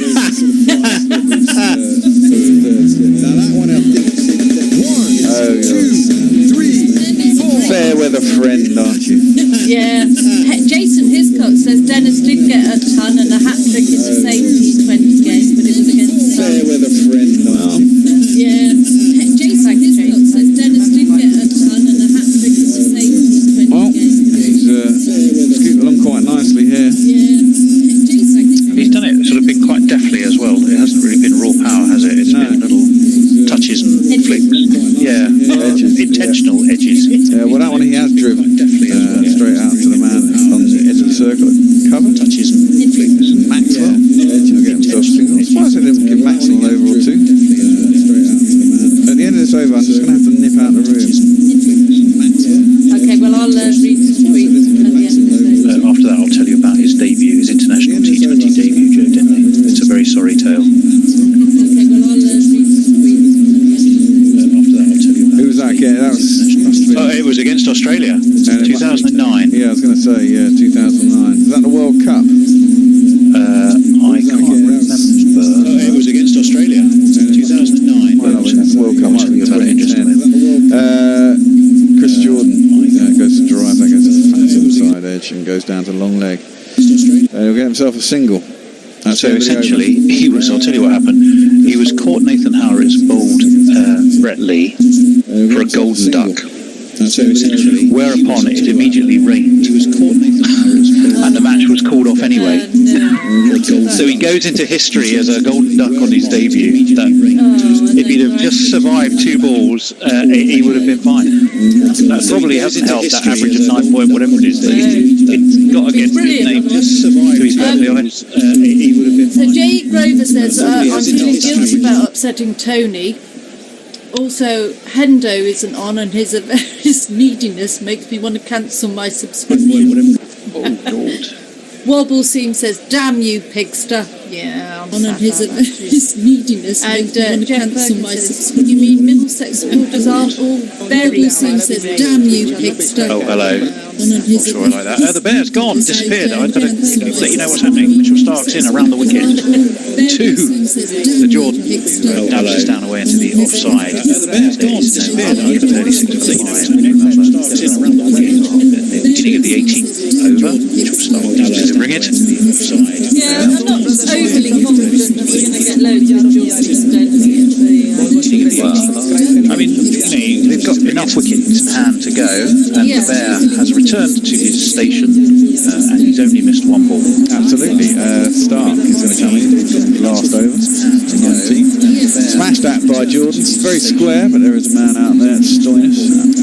10 yards in for the cover boundary. He goes straight to him for a single. He's an odd looking bloke, isn't he? He's quite squat. Big chest. Stoinis. Yeah. Yes. Barrel chested, is he? Yeah, barrel. For those of you on radio, yes, it's Marcus Stoinis that is being described. Big chest.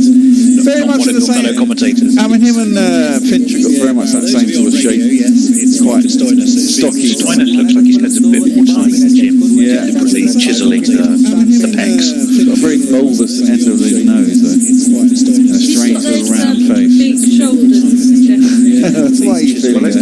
I think he deliberately wears his shirt a size too small as well, to emphasise the build, as it were. No, not anymore. It's not a good look. Maybe any time was to emphasise. Time never was for me.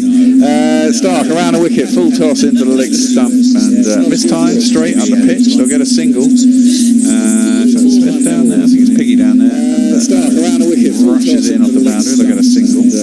Mark's telling us which one, which jingly one. Which is, what did he say? He says it's the one that drives Gorilla Hendo up the wall and features a brilliant vocal cameo from the Hoff there. Oh, it's not Dame Pete, is it? That's Dame Pete. That's not Ian Bell. I can play that one. Got his eye in. God, it's not Steve Pete. It's a genius jingle. I don't know what you're on about. That's played into the leg side. There's no mid-wicket. God, there's no mid-wicket. And they'll come back for two. It's a genius jingle. Considering the par is 161. They're not too far off. Well, we nearly finished 90. So let's say 150 might be a reasonable target. They're going to be 10, 11 short of par. Well, I mean, on a sticky-ish wicket. On a sticky-ish wicket, and each wicket, the runs in the first innings have gone down. Well, I mean, if they get to 100, what did they get? Australia got, what did we chase down the other day? 157, wasn't it? So it's 4 down. Let's just face it, you just want it under. Well, I mean, if they get to 159, 159, they can get 159, that's cool. They just can't get 160. They know what's good for them. 159. Clark's got 2 balls left. One for 18. Bowled very well today. He's coming around the wicket to Denley. Gives himself some room, gets pinged on the helmet.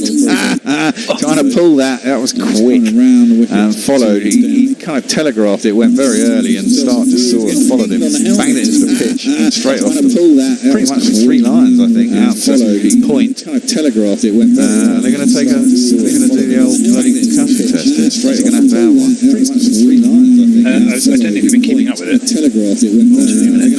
We have been receiving a number of kind donations on Hot Mic.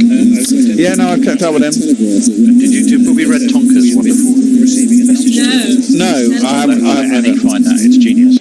Hello from Darwin, Australia. Tuning in for the first time. Jesus, you ponds are more full of bullshit than a possum of Gumley. We'll see what happens. We'll see what happens, Tonka. Come on, give it. We can give it as good as we get, mate. Yeah. Where are you in this fucking series, huh? 2-0 down. We're about to take your crown at the top of the table. Come on, give it. We give it as good as we get, mate. Yeah. Where are you? You got pinged on the helmet. Got some bat on that. No, you didn't get any bat on it. No, I don't think he did. They were showing ultra edge. Oh, were they? We didn't get caught, though. The question was whether, in looking to fend the ball away, whether Denley had, which did hit him on the helmet, you're absolutely right, but whether he got some bat on it at the same time. The question was whether fend the ball away, but did it drop short of field? I don't think it got caught anyway. Well, there can't be a review because there's none left, so given as not out, then... But did they even appeal? I mean, I don't think they Maybe Denley's doing a review. No. Denny's having to have a concussion test because he got pinged on the helmet, and they're having to change the helmet. Oh, look at that sunset. That's beautiful. Red sky night, Shepherd's delight, honey. Yeah. That just means more pollution in the air, Tone. Don't you know that? Sunset. Oh, look at that sunset. There's one outside my window as well. Fantastic. Tonka's back at us. He says, it's bin day. Is it? Yeah. What? But it's evening. Do they come in the evening? No, they come in the morning. We have to Oh, I see. the night before. Oh, right. It's Okay. midday. Unless, like you country girls, you get up at like 4 in the morning. Go and do it. I mean, I always like to chat most to of us men in the morning. It's a shame, bloody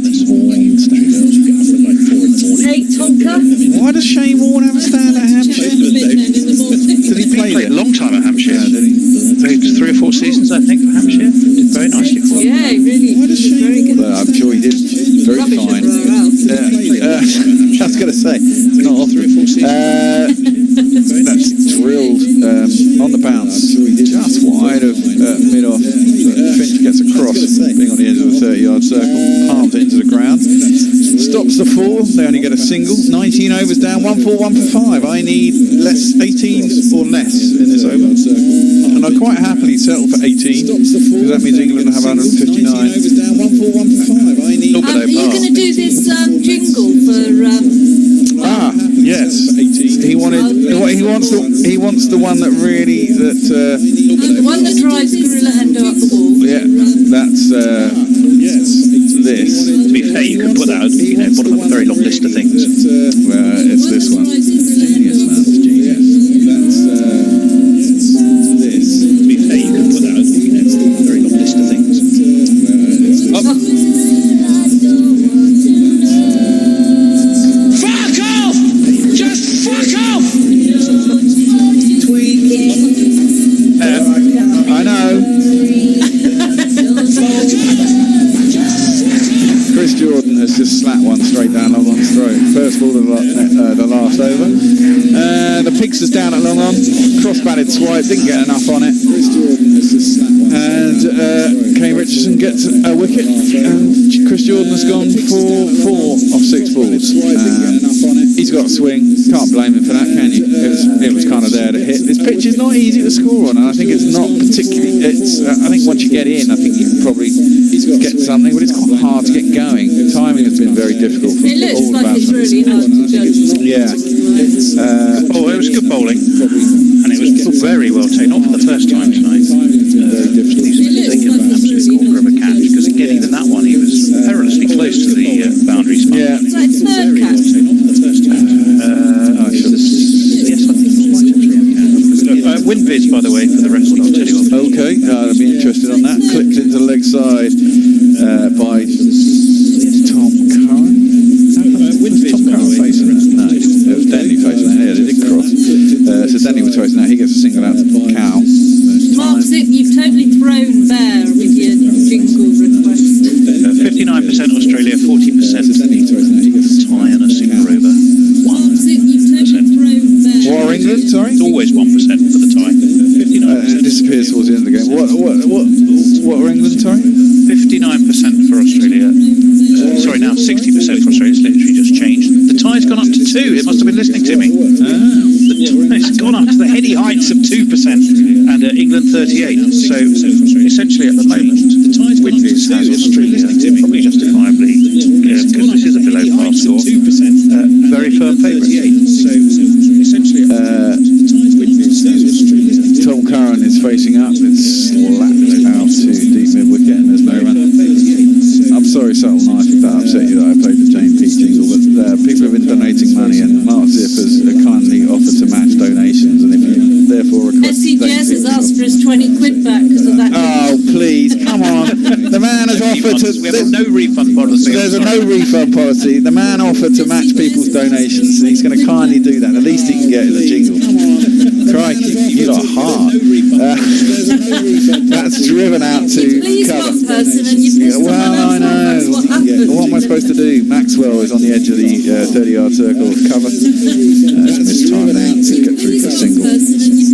Jeff Perkins says it's hardly any point playing it if Hender isn't there to endure it. Probably be listening while he's doing his times shift, though. Is he doing a time shift today? I think he is. Yeah, he's listening while he's doing his Kane Richardson's got 1 for 30. He's got 2 balls left. England 144 for 6. Par, we reckon, was 161, didn't we? That's the average. Well, that must be going down slightly with all these international bats down leg side, but it's caught the pad. They get through for a single. They didn't even run. You've got to run every ball now. Fucking hell. A. Denley's the man who's faced 19 deliveries, and there's 1 ball left. And B, you've only got 1 ball left, so you've got to run. You've got 4 wickets left in the hutch. Someone's going to come out. You either get 1 or a wicket. Someone gets to smear the last ball or have a go. Isn't that the case? 4 wickets left in the hutch. Someone's going to come out. You either get 1 or a wicket. Curran has a smash at that. Mistimes it. It's going to go up to mid-off. Maxwell comes across, fields it, runs in towards the stumps to make sure they don't come back for a second. England then on 145 for 6. One would assume that's below par, but this pitch really doesn't look easy to get in on. I think get in and get your timing right, in which case, T20 only takes 1% decent score. It could be one. You have coming in chasing a table like that, especially Australia. It's still 7. You still got going on with 7 and a quarter and over. I've seen, teams. I remember that World Cup when West Indies beat Sri Lanka. Probably the World Cup before they beat us. After about 18 overs, it can't have been 18. It was about 15 overs. They were on about 60. And then, after about 18, what's his name? Salute guy, who I love so much, and his name's just out of my head. Sheldon Cottrell. No. Sent Ben Stokes off with a salute. Shit, I love him too, and I can't remember his name. It's gone out of my head. No, batsman. Sent Ben Stokes off with a salute. Marlon Samuels. Fucking hell. Marlon Samuels. He scored. It feels so long ago. It does, yeah. We even have a T-shirt for him. Exactly, that's what I was thinking of. He scored about 70 in the last 4 or 5 overs, and they got to 137. Exactly, that's what I was thinking. They were going to happen. He scored about, and they did. And at one point, they were about 200 to 1 of the bookies. They were doing so badly. And Sri Lanka could get 130 or something, 127. So you never know. Those scores can sometimes do it. The pitch.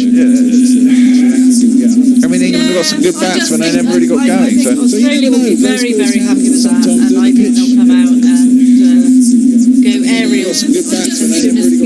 I think they will. England didn't get a particularly good start, did they? That's the other thing. Yeah. You want to run us through the scorecard there, or shall I do that? You can do that. England didn't get a particularly good start, did they? That's the other thing. Locate it then. In that case, I've got it in front. I have it here. No, we're all golden. On my screen right now. So, yes, the final total frame 145 for 6. We reckon that's about 15, at least below par. Tom Bampton, he went for 2, called Wade bowled Hazelwood.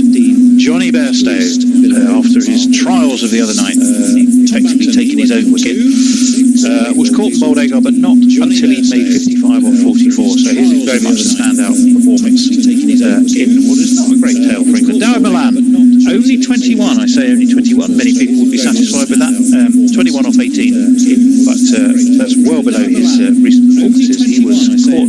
Marcus Stoinis bowled Adam Zampa, and pretty short up soon afterwards. Billings went as well. Caught Finch bowled Zampa. I remember Gary saying how bad Adam Zampa was, and his immediate reply was to whistle out 2 England wickets. Joe Denley was one of the not-out batsmen. 28 off 19 for him. So well done. Chris Jordan, a brief and comparatively inglorious 4. He was caught. Steve Smith for 4-4 bowled Richardson. Both the catches of Moeen Ali and Jordan were expertly taken by Steve Smith, who did just take the 2. There wasn't a third one. Tom Curran, the other not-out batsman, for 6. The bowling, Mitchell Stark 1 for 19, opened up pretty well. Hazelwood 1 for 23. Kane Richardson 1 for 31. Agar 1 for 35. Adam Zampa, the legend, that is Adam Zampa, Gary, 2 for 34 for him. So there you have it. It's, I think, a below par score. 2 for 34. But it's not an easy wicket. No, exactly. It's only 16 below what we think, or 17 below what par was at the beginning of the series. It's only gone slightly down during the series. It doesn't look defendable. But you never know. A couple of early wickets and everything changes, doesn't it? So it depends if I presume Archer and Wood are both playing again, aren't they? So we expect them to open the bowling. They look pretty hard to play the other night. There's no Warner today, obviously. Matthew Wade is coming in, but then again, he hasn't played a bloody game so far on tour. And therefore, by default, as with any of these players, since the middle of March, probably. Yeah, exactly. Which is a long haul. I mean, they've had a lot of nets. It's very different to, and the thing is, in a net, you're always facing your own bowlers. It's the first time you're playing the opposition bowlers. What I don't know is how many of the, do you guys know how many of the T20 players, Australian players, will be playing the ODI? Yes, from an Australian perspective, it's pretty much the whole bubble transfers itself. In fact, I think it is the whole bubble transfers itself. England, of course, being the host and at home, have a bit more flexibility to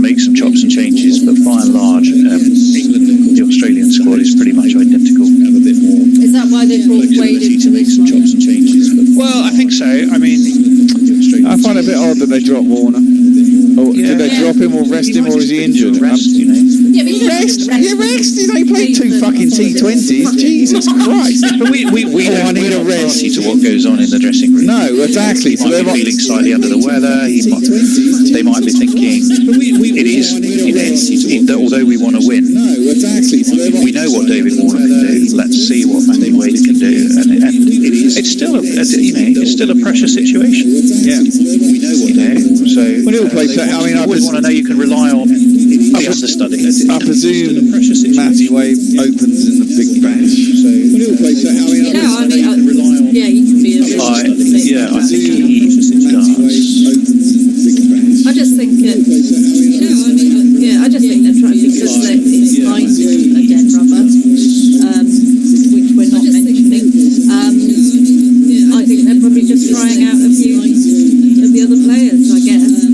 He does have his recent scores, recently, you know, obviously conditional on the fact that they go back a bit. He made 130 in the Big Bash for the Hobart Hurricanes against the Strikers at Adelaide. Go back a bit. And in fact, he was on a run of, in 3 games, 66 against the Melbourne Renegades at Docklands, 56 at Hobart, and then that 136 against the Melbourne Renegades at Docklands. So yes, you're unlikely to be coming in at number 8 and smacking that.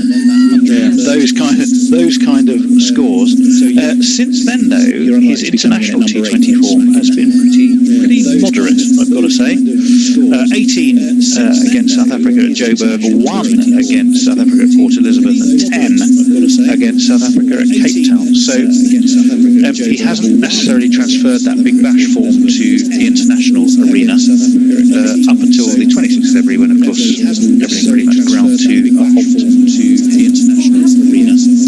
Well, let's not go there. But so I think you know, this is a really good situation for Australia. They've made those 3 changes. Warner, Cummings, Carey out. Marsh, Hazelwood, Wade. I think Hazelwood bowled very well in tandem with Stark. Marsh will give you options for some power hitting down the order, and it's been a bit of a trouble area for them. I was surprised to see Marsh, though. I thought we'd see the end of the match. And Wade needs to come into a bit of form, and he's got a pressure situation to look to try and do it in. So I think it will be interesting, and as Bear has been saying, I really don't think it's the low total means it's utterly nailed on for Australia, because it's not an easy wicket, and it's a big ground. Even with the short boundaries, it's a fairly big ground at Southampton. Yeah. So what are you betting now, then, Bear? I'm not. I'm thinking. I'm trying to figure out how much people have donated. So we've had Jay Grover. I'm trying to figure out how much people have donated. 150, 70, 90. So we've had Jay Grover. 190. Whatever we've had in the broadcast dashboard for. We've had 42, 190, $232 people have donated that Mark Zip is going to quite kindly match. Did you include Hot Mic in there, Bear? Yeah, that is Hot Mic as well. Oh, okay. Good. I'm off now, aren't I? You are indeed. It is Gary, Andy, and me. Good. Okay, see you later. See you later. Gary. Well, hello and welcome to Australia's innings. And I'm just going to start off with a bit of a complaint, really. I think this is the fastest attack England have ever fielded in any cricket match in terms of the opening bowlers of Archer and Wood. I don't think England, apart from Sunday, have ever fielded 2 bowlers of this aggregate pace, so to speak. And yet, they've put them on a thrice-used pitch in sluggish conditions, a dead wicket. You tell me the thinking there. The pitch came first, then selection. Yes. I mean, you've got to play to your strengths. You've got to prepare something that's got a little bit of zip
down to deep square leg, very easily swivel pulled by Aaron Finch, who's in decent nick. He's about the only Australian who is. One of these. Down to deep square leg.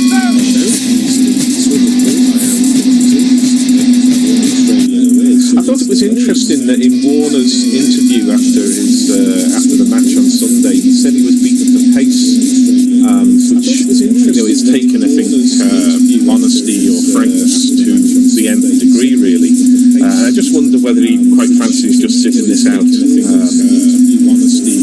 Maybe he does, maybe he doesn't. Archer's in again, and Finch just pushes this through extra cover and running round. That is Chris Jordan, and then through for a single. So a good start by the Australians, 6 off 3 balls. Yeah, I don't think any player's going to get himself dropped. Warwick Pop says, what did Warren do to upset his father? Jeff Perkins says, Tony Bishop happy to steal yellow cap of Hyperbowl. 999. Andy, you appear to be some... Oh no, you've gone back to looking a little more human. You looked a little bit like Mr. Burns when he when he appears in the woods, glowing as Archer is in, and this is hooked, but more of a glove than anything else. It goes all the way to the fence, and Wade's got himself a 4 now. So this is a absolutely rattling start by the Australians. They've got 10 up already, and Wade's got himself a 4 now. So this is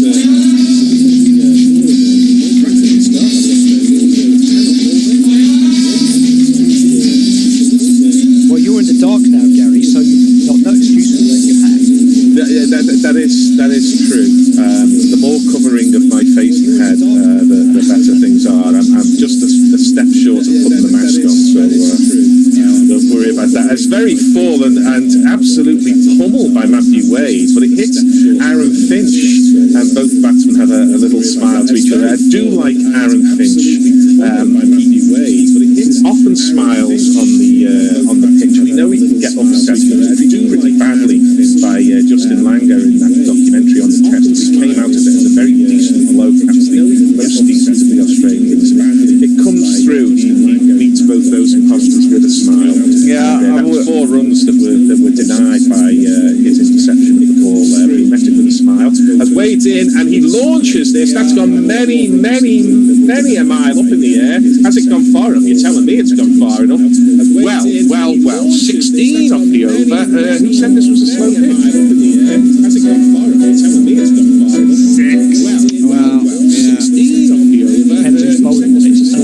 Messi Jez says, from Australia's point of view, they're trying out the T20 World Cup. Wade and Marsh and themselves to Mario Lovell. Not the end of March. Shit testing since made the selection. Like to use their best limited overs all round. It shouldn't work like that. It does. Jay says Gary starts with a complaint. Shocked. that's our Gary. Well, also they're working out what people have donated before deciding how to bet it. Yep, a whole lot are going on the 10:30 to Haydock tomorrow. They're working out what people have Not at all. Well, it's the other speeds that Mark Wood at the other end. Jofra, he looks like a man who's been taking the 16 off the over, but he's got to come back. Those shots that the Australians hit, they could have hit off any fast bowler, because they middled with a few and got a bit of luck with the others. Very full, so full it's a full toss, and it goes back slightly back in his crease does Aaron Finch, but he gets it down to deep square leg, and as ever the ball, although it's difficult for Johnny Bairstow to gather, it usually bounces off him, and it does bounce off him, and but there's no buzzers.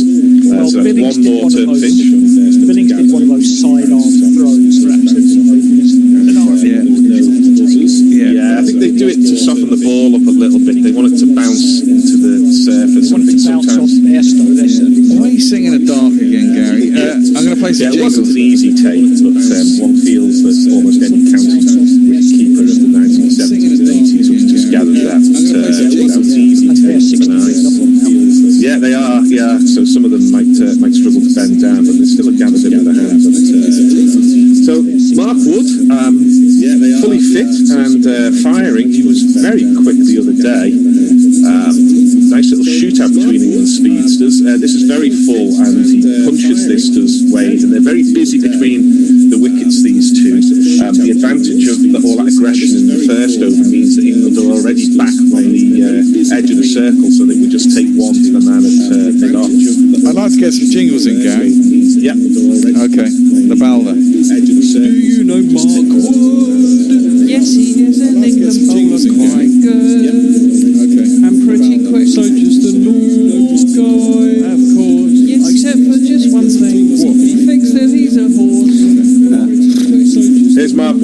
again, and this is defended slightly on the jump by Aaron Finch. Goes back to the bowler. Just want to tell a slightly long anecdote that I heard Jimmy Anderson tell the other day, but I think it is relevant and interesting at this point.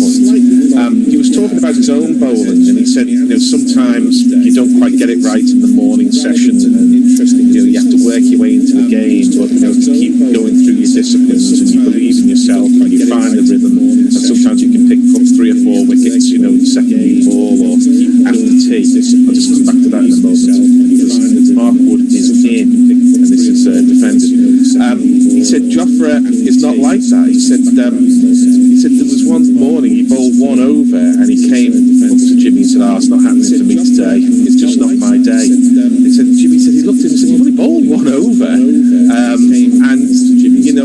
that can be a concern, because he certainly looked crestfallen in the face, did Jofra there. He was bowling fast, but he was taken for 16. It can happen to anybody. He needs to come back strong. Mark Wood bowled 4 balls in this over so far, and it's Aaron Finch, the right-hander, on strike. It's lifted, but it bounces just short of, I think that's Chris Jordan. It's Jofra at mid-on, and there is no run. But it bounces just short of, I think that's... He says Aaron Finch seems like a sweetie. Mario asked to present a comparison between Ashton Agar and Michael Yardy. Can't really bat or bowl. He says Aaron Finch seems a little harsh. I think Ashton Agar's Shield performances with both bat and ball have been excellent over the last few years. Probably doesn't spin the ball enough for an Australian spinner. Of course, he's a finger spinner, and traditionally they don't do too well, although Nathan Lyon's given the light to that. As this is lifted by Aaron Finch off the toes, 1 bounce, 2 bounce, 3 bounces along the floor to the vacant pow corner for one of these. This is lifted by Aaron Finch off the toes, 1 bounce, 2 bounce, 3 bounces.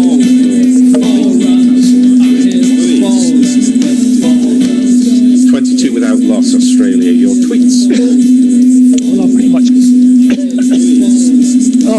what a nightmare. Bear's just disappeared with Bear. I've got no tweets. Gary does not. We'll just have one with donations. Talk some more. We're still accepting donations. Mark Sims very kind. Gary offered to match any donations made. I don't know until when, so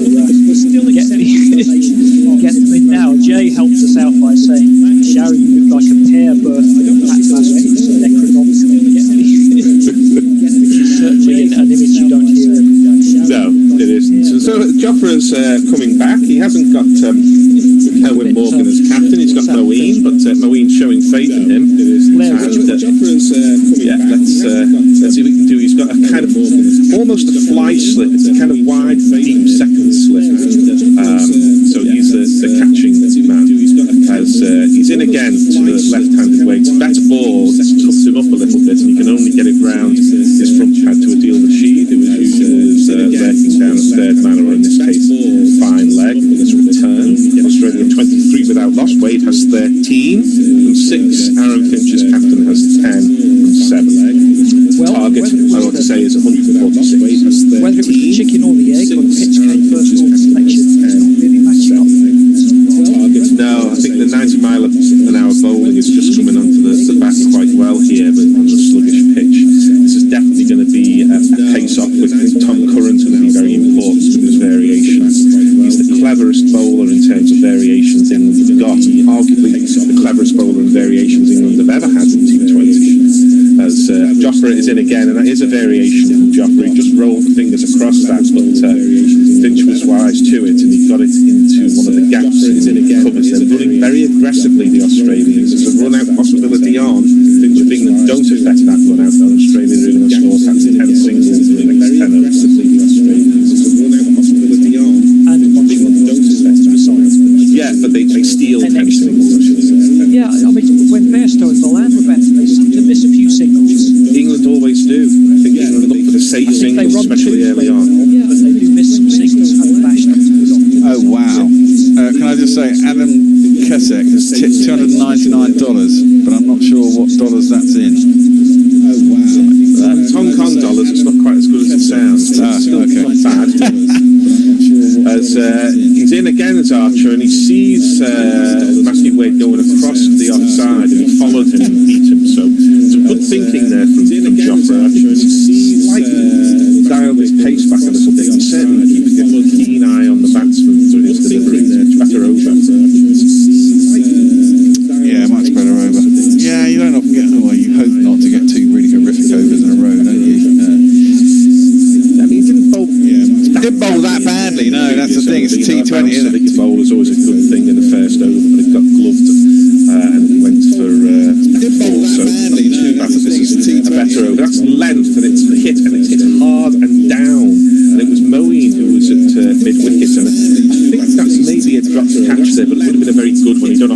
ball when it's hit down. And it was Murray who was hit and I think that's maybe a drop catch there, but it would have been a very good one. Don't know if Scorching the catch.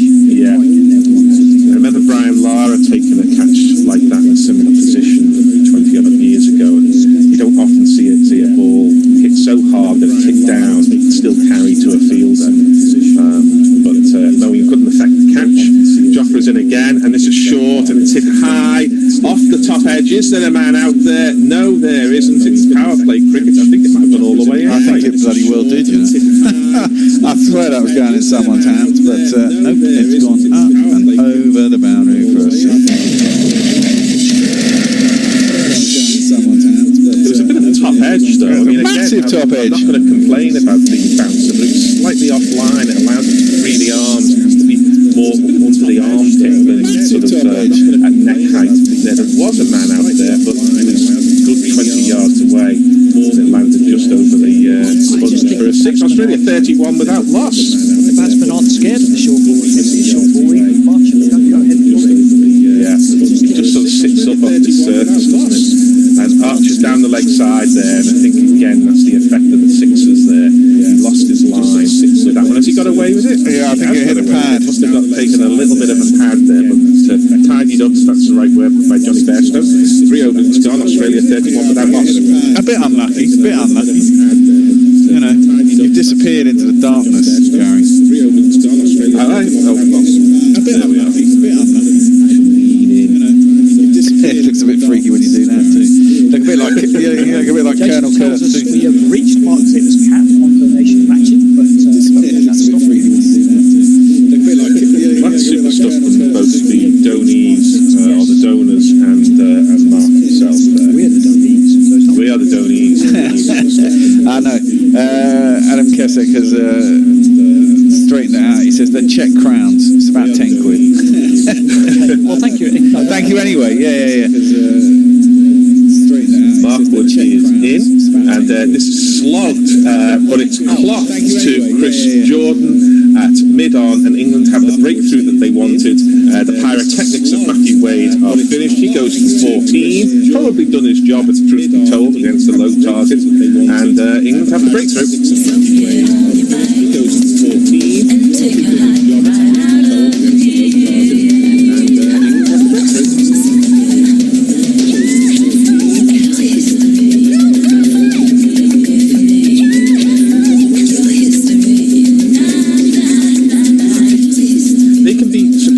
Awkward catches to take those when you're at mid-on, because you see the flash of the bat and then the ball just loops towards you and you feel like it's never actually going to get to you, and eventually it just sort of drops into your hand. If you drop them you look a real mug, but they're quite difficult to time, if that makes sense. Have you ever caught any, well both of you, caught those ones that are clocked off the slice? Well, I suppose I must. Yeah. Sure I have. Yeah, true. So who's the next man in? A man quite keen not to face the last over of the match. Ah, well, yes. So it's going to be... All the sun wants is a Marcus Stoinis. He's the solution, and all the sun wants is a Marcus Stoinis. Yeah. Well, we've gone from Mark Zip's rubble to Marcus Stoinis. Not quite Stoinis, but close enough. Night falls over Southampton. Lights in full effect now. Talking of light, Jason says you're very over Southampton. Exactly. You don't want to see the room behind me, I promise you, you really don't. Is it like an Alan Partridge room? Yeah, no, it's more like a student bedsit room. You don't want to see the room. As Wood's in, and this is defended. There is no run. We're somewhat short of space here, particularly since Jesper came back from college, so things are piled up. We're somewhat short of space, and with here coming back from Sweden next week, it's only going to get worse. So things are piled up.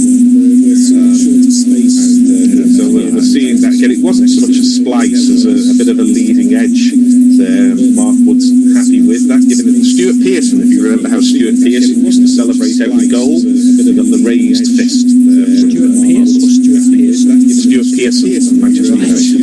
This is very full, one for all the kids there. Defended and sort of blocked by Stoinis to the man at short extra. And as often happens, the blitz of boundaries has been arrested by the wicket. It's blocked by Stoinis to the blitz of boundaries has been arrested. Nestle boys put up a picture of Gary's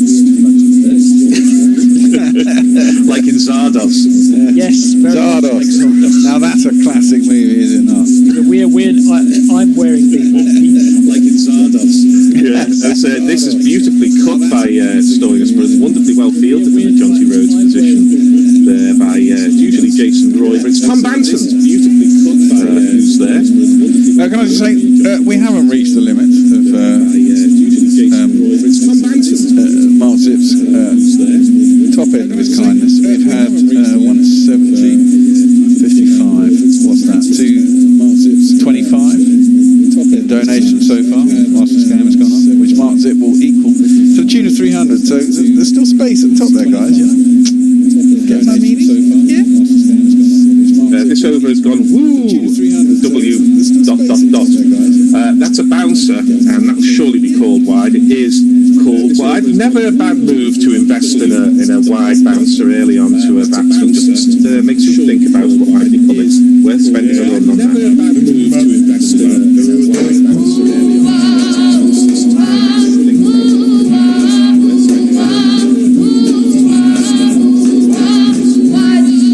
It was very, very high bouncer. It was a little bit of a wasteful ball, but it just makes Stoinis think that this guy's got a bit about him. It was very, very high. a bit of agreement on Twitter. Jason also this ball is defended to Mark Wood. It is no. Yeah, you kind of watch Excalibur, John Borman's sort of 1980 retelling of the Arthurian legend, and you think this is a bit crazy. This is a bit wild. And then you watch Zardos and realise that he dialed a long way back to get to Nigel Terry and Nicole Williamson as Arthur and Merlin. Quite a graphic sex scene to get to Excalibur. Oh, well, I watched it in the cinema when I was about 14 or something, so I rather enjoyed that.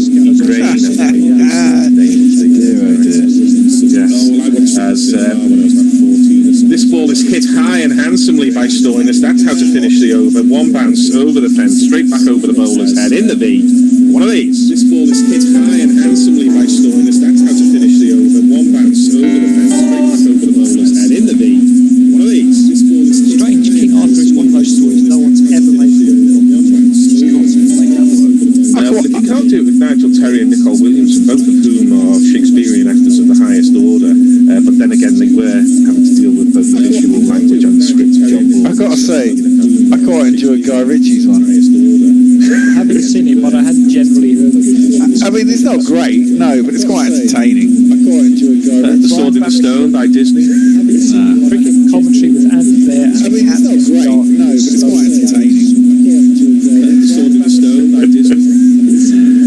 So, we've got the average pace of the seamers, all there or thereabouts. Mark Wood at 93.8, or I think that's the quickest ball actually. Jafra at 93.6 and Mitchell Stark at 93.4. So, the pacers are dueling it out. And he's a man who used to bowl about 90 miles an hour until back injuries pushed him back into the 80s. I saw him at the Oval when he was 18. He was still going to college.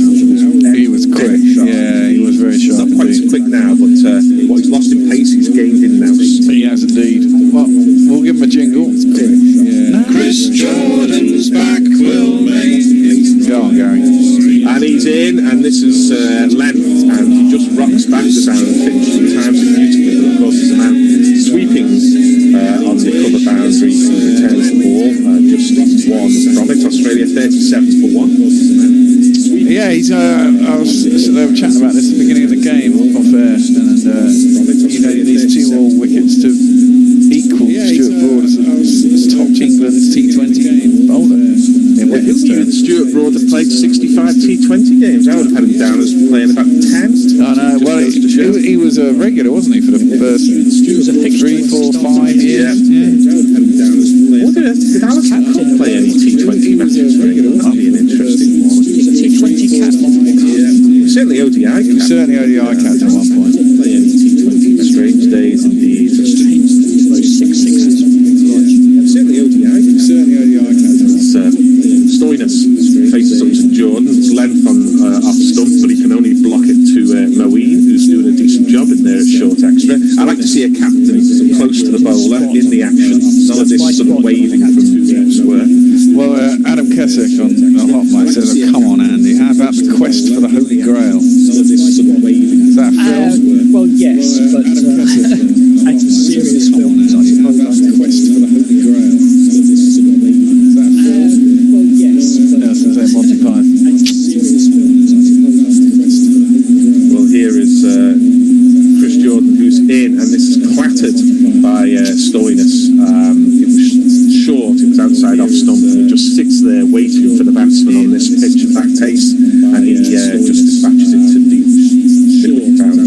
again, and he just sort of gets enough bat on ball, and even though he doesn't time it, it evades Jofra, and then through the 2. You sound like my bowlers that I captain.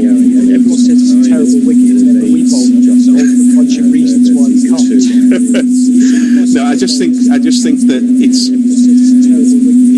not a pitch you can easily time it on, but the Australians are playing like Johnny Bairstow did, but instead of, well, they are mistiming some the way Bairstow did, but they're timing rather more than Johnny Bairstow did in the power play, and that's why they've got more runs. But they've assessed the pitch and saying you've got to put your foot down and slam it. Well, I mean, that's what I was saying right at the top of the game. I think there was this is a half volley, and that doesn't matter what the pitch is. Any batsman worth their salt's just going to smash that back, and Stoinis does. And this is a difficult over for Ian. That went like a Teresa bullet. Well, I mean, Finch said, part of the reason he batted second, as he said the other night, he thought it was easier for England. The pitch got a bit skiddier on the lights, so he came onto the bat better. Yeah, well, I mean, that's just a half volley, and that's going to get hit in any form of the game. I mean, it's cool cricket to hit that for four. I don't know, 85 miles an hour might have gone through me before I even saw it. Oh, maybe. There's plenty of them would be on the bowling machine saying, put it there, I'm going to hit it for four. But I know what you mean. It's not quite the same thing in the middle. So 47 for 1, the last ball of the 5th over, and this is a slower ball from Jordan, but he was waiting on the back foot for Stoinis. I think he picked that, and he's shovel pulled it round to deep square, and they go through for a single. It's the end of the over. It's the end of my stint on ball by ball. I think I'm staying on for tweets. Is that right? It's on 3 again. We're just Jason has got 2 wickets to get Broad, missing the stumps at the bowler's end. Oh yeah, I think there was 3 missed run-outs in a row or something in that over. It was horrific. We were commentating that on Test Match Sofa. It was embarrassing. Broad was T20, he said Broad. That's what it was. T20 captain. Take over in the range. T20, I'm going to take over. 48 for 1. It's me,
Grover is poking me again, which I always enjoy. He says, let's get this straight.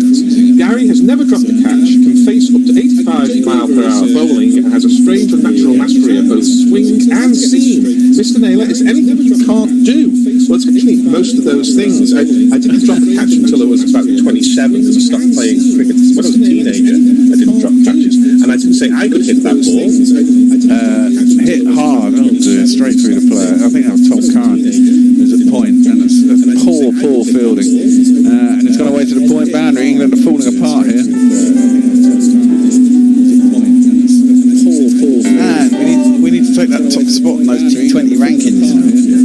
Just to finish off that point, I said a club batsman could hit that ball before. I once played 5 ducks in a row, 3 of which were first ball. I was to number 11 only because I wasn't to number 12. Fair enough. I once played 5 ducks. I do remember getting lots of golden duck. I remember a game when I was in probably first or second year at senior school, and I've been picked as a bowler, and then I never got bowled in the first game I played at school level, and then never bowled for another 3 years at school level. And I remember I was that classic in those years, the classic put him aside because we need an extra player and he's not too bad, but we'll bat him at sort of 10 or 11.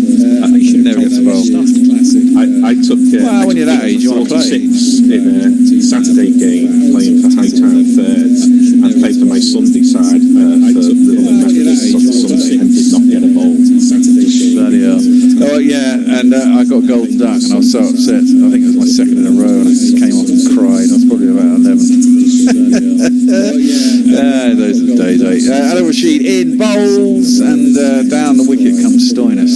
Hits it a bit aerial, doesn't quite get to the pitch of the ball. Hits it down to long off to get a single.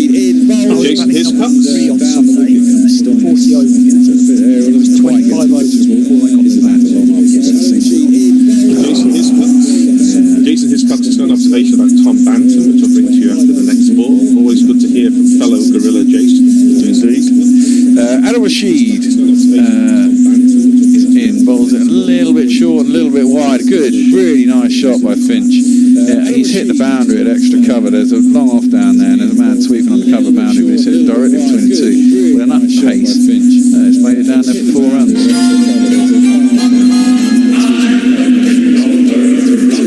That's a good placement because there was a cover in as well, and he's missed him too. Yeah, Jason says Banton has good hands, but is, how can we put it, a bit porous as a ground fielder. Yeah, it certainly is. Adam Rashid is in. England getting pumped. That's a terrible ball. That's just into the deck short, and gets away with it really. It's only a single out of Archer fielding on a cover boundary. England a bit bereft of ideas here. Needs to get Curran on. We need less than 6 and over at the moment. I mean, this is done. Well, the carries on like this, it needs to get Milan on bowling a bit of left arm wrist spin. Less than 6 and 1 word. Well, shit takes wickets, you never know. Adam Rashid is up to the crease, he bowls. He's played out towards short third man. They get through for an easy single. Adam Rashid. You can tell Bowen is not the regular captain. He's not rocking third man. No. A politician when he goes to the building site. Purchase orange hat. Yes. I don't think he's had much success with taking over from Owen Morgan as captain. Wasn't he a captain in one of the games against? Oh, well, hello. Finchie's gone to sweep that. It's gone straight up in the air. I really hope. Oh, for fuck's sake, you blithering fucking idiot, Bairstow. Oh, my God. Bairstow's run from behind the stumps. He's got there. I mean, I know it's over his shoulders, but he's got the gloves on. It seemed to have it in his gloves and then just dropped it on the ground. That's terrible. I mean, I know it's a gift of an opportunity. Moen could have had it as well, but Bairstow decided to go for it. Flapped at him with big flappy hands and his keeping gloves and put it down. Jesus, that's a poor bit of keeping by Bairstow. That's a horrible ball by Adam Rashid. It's too short, and it's been hoiked down to long on where Billings is fielding. And they'll get back for 2, and England not doing particularly well here. No, they're not fielding well. Some of them get back for 2, and England question. Not doing particularly well here.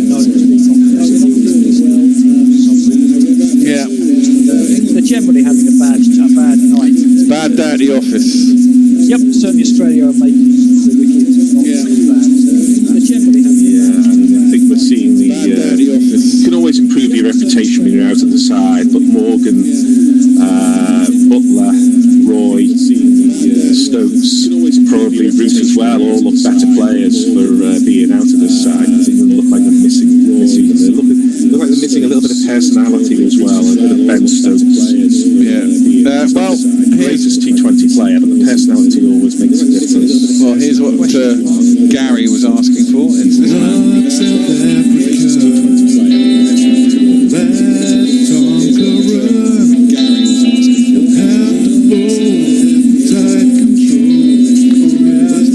He'll need tight control. And his first ball is again, it's hoiked up in the air. Has he got enough on that? It's actually caught this time. He's got away with it. Fuck me. Was that Finch? I think it was Finch who was dropped in the... No, Stoinis. He's a dangerous batsman. I thought it was Finch facing, but it wasn't. It was Stoinis. He tried to hurt another slower ball. Tried to hoik it into the leg side. Early on it. Gets a big sort of leading edge. It's gone right up in the sky. Tom Banton is out of deep square leg. He kind of jumps forward. I mean, it wasn't the most assured of catches, but it remained in his bucket hands, and he is gone. Now you're gone. But it remained in his bucket hands.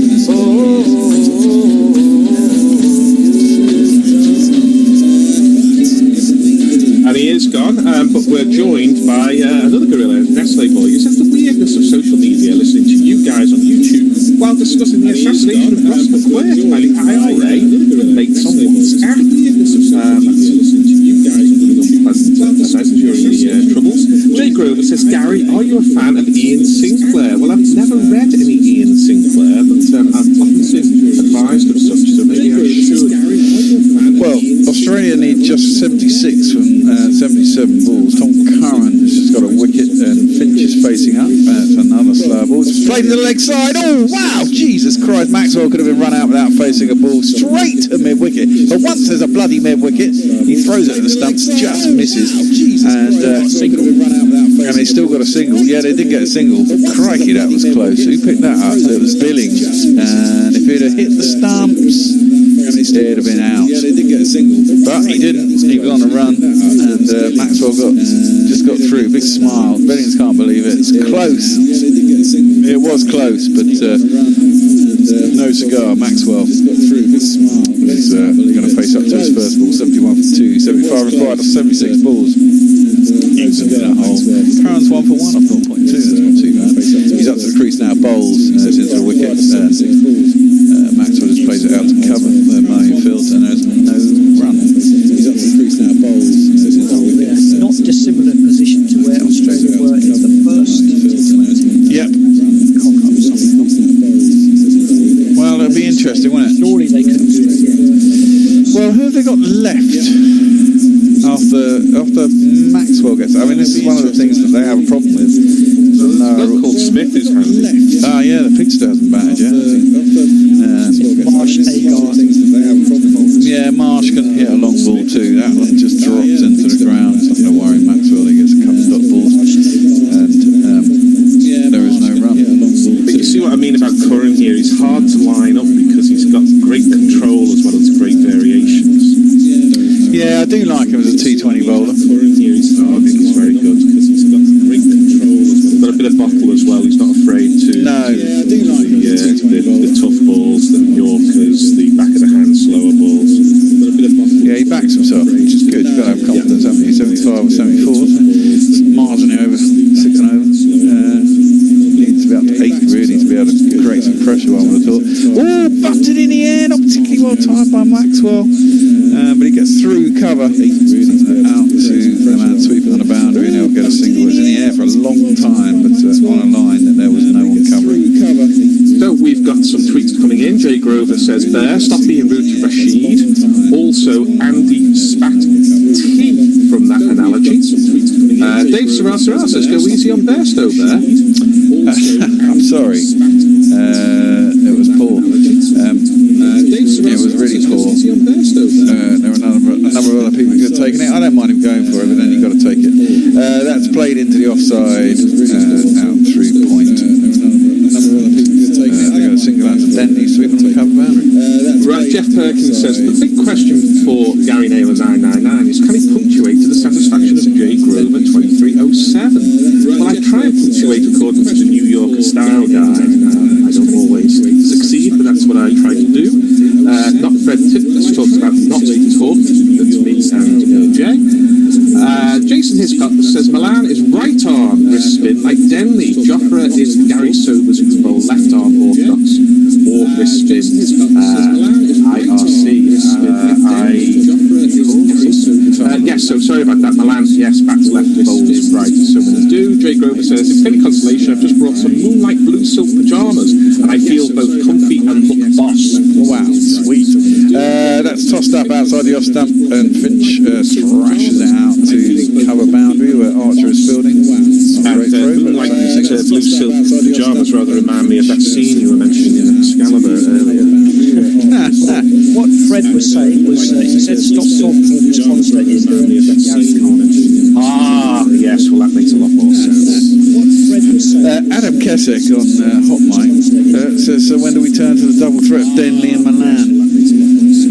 Interesting.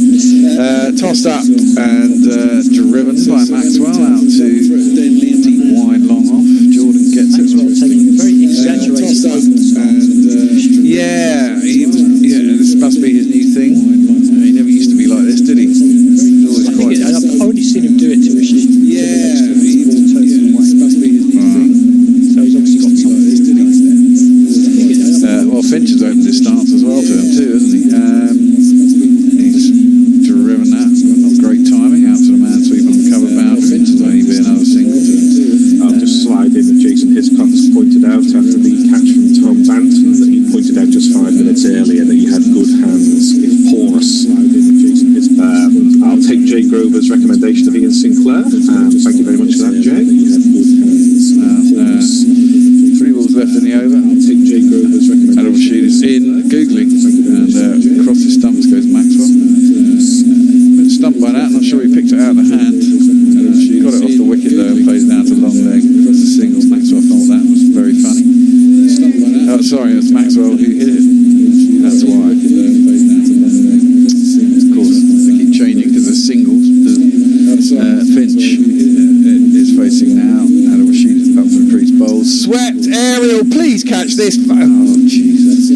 It's dropped quite a little bit wide of the man on the 45. They're probably going to get back to 2. Finch should have been out. He's been living some lucky times, man. He got away with that one. Didn't hit it particularly well. Poorly. Got a top edge just wide of the man on the 45. Just wide. Who's that there? Is it Mark Wood? It was Mark Wood, and it span off the turf past him, which allowed him to get back to 2. Oh, that's a filthy delivery. Tossed up, full toss outside off stump, and Finch didn't get anything on it. It came off the out of Bairstow to the slip. No run to end the over. I've got some technological advice, and Bear, you'll need to confirm this, because 2-Ton Ted says, in reply to another tweet, says, very hard to find anyone worth listening to. At Guerrilla Cricket, great, but too far behind live for betting purposes. Now, does Hot Mic Sinkers to live? Hot Mic Sinkers to live, but it's still a little bit behind. You might want to just explore that 2-Ton Ted. Is it 2-Ton Ted from Teddington? That sounds like a kind of routine by Max Miller or something. It's a Benny Hill song. Is it? Ah, wasn't far off then. Yep. Sounds like a kind of Tom Curran is going to bowl his second over. He's up to the crease. He's bowling at Maxwell. He slaps it into the leg side, beats him out at mid wicket, goes out. Oh God, another bit of poor fielding there. He's that Archer again, and they'll come back for 2, I imagine. They do indeed. Didn't pick the ball up cleanly. It's a real pace-off pitch. This. I do think there's room to try Denley and or Milan.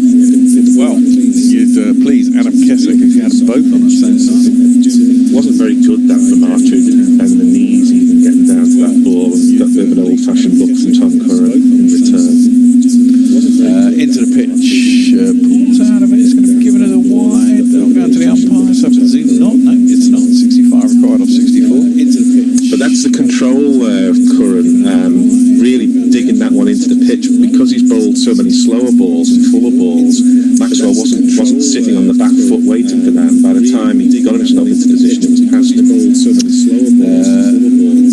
Morgan's having a cup of coffee with blue medical gloves on.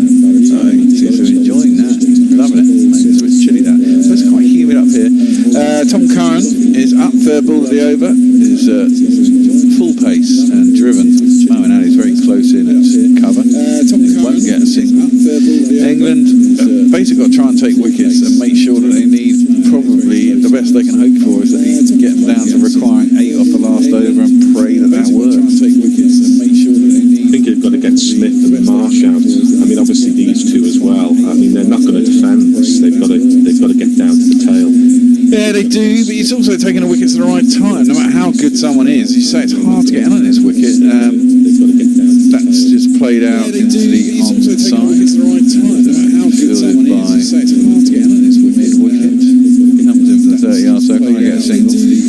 I mean, you're right, dead right. And if they get the wickets at the right time, I mean, these could crease along at 6 and over for the next 2 or 3 overs, and a wicket falls with 6 overs left. And at that point, England could sniff a chance like they did the other night. Just for the fact that first game in the last 8 overs, Australia hit 2 sixes. They look very rusty. Tom Curran is in another slower ball, and Finch again just plays it into the leg side. They're going to go for 2 here. They do, because there's no bloody mid wicket now. He's out on the fence, and they hit it with so little pace that they can get back for 2. And they do. Finch moves on to 37 off 23. Maxwell 6 off 9. He's out on the fence, and they hit it with so little pace that they can get off cutter. And the back of the hand from Tom Curran. And he must have worked really hard on getting those variations and getting the control. You know, he's really done well. He's not the most talented of bowlers or batsmen current, but he works very hard. That's length just wide of the off stump. It's played out to the point boundary. Thrown in by Denley, but it's not clear. It's a decent enough throw from a long way out. The bounce is just in front of Bairstow. You can't claim it, and it allows Finch to get back for the second. Long way out. The bounce is just in front of Bairstow. Well, I'm going to see you for the last 5 overs if we get that far. I'm out of here now as well, so it's Andy's taking ball over. Annie should be back, and so it's Hello, I'm back. Hello. I'm not. I'm off. I'm out of here now. See you later. So it's Andy's taking ball over. Annie should be back, and so it's So yes, I'm joined by I'm not. I'm off. tweets. Is that right? Yep. I believe so, but I'm not quite sure where we're up to. So We're not too bad. Just tweets. I like that. So, summarising, have you been watching this? Oh, hang on, here comes the sheep already. Maxwell goes to reverse.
There's folks batting with God mode on at the moment. He left the England bio bubble. Jason Hiscock says, yes, he is. He's most Let's face it. Yep. And I'm glad he's got his batting mojo back. That's great. It's interesting. I'm going to see that change of role. It's Joe Denby. And I'm glad he's got his batting mojo back. It's almost as old as his theme tune. It is. Must be Australian 57, 54. Here comes Denby.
could go either way, you have to have some allowance for the fact that it might be a tie. It's crazy. Bowen is going to come in and have a bowl himself. You have to have some allowance for the fact that it might be a tie. It's crazy. Are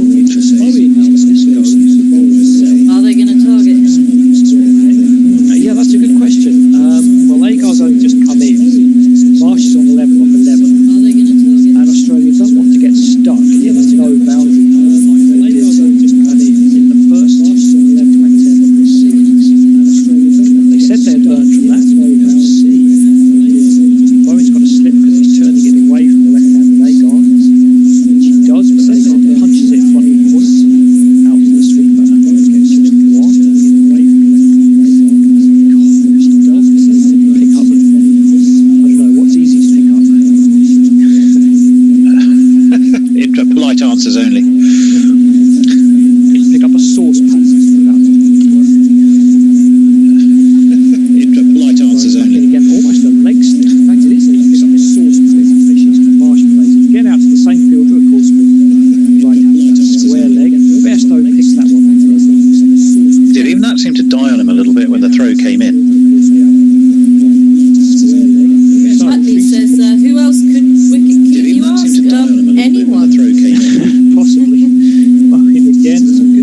Australians want pace on the ball here. I think it's an error. I thought Adil Rashid, that was his best performance in an England shirt. I thought he was absolutely fantastic. Not only that, but he showed real leadership as the senior pro with the standing captain. Couldn't ask for more than that. Brilliant for Adil. Really got hold of that. Wood in again. That one is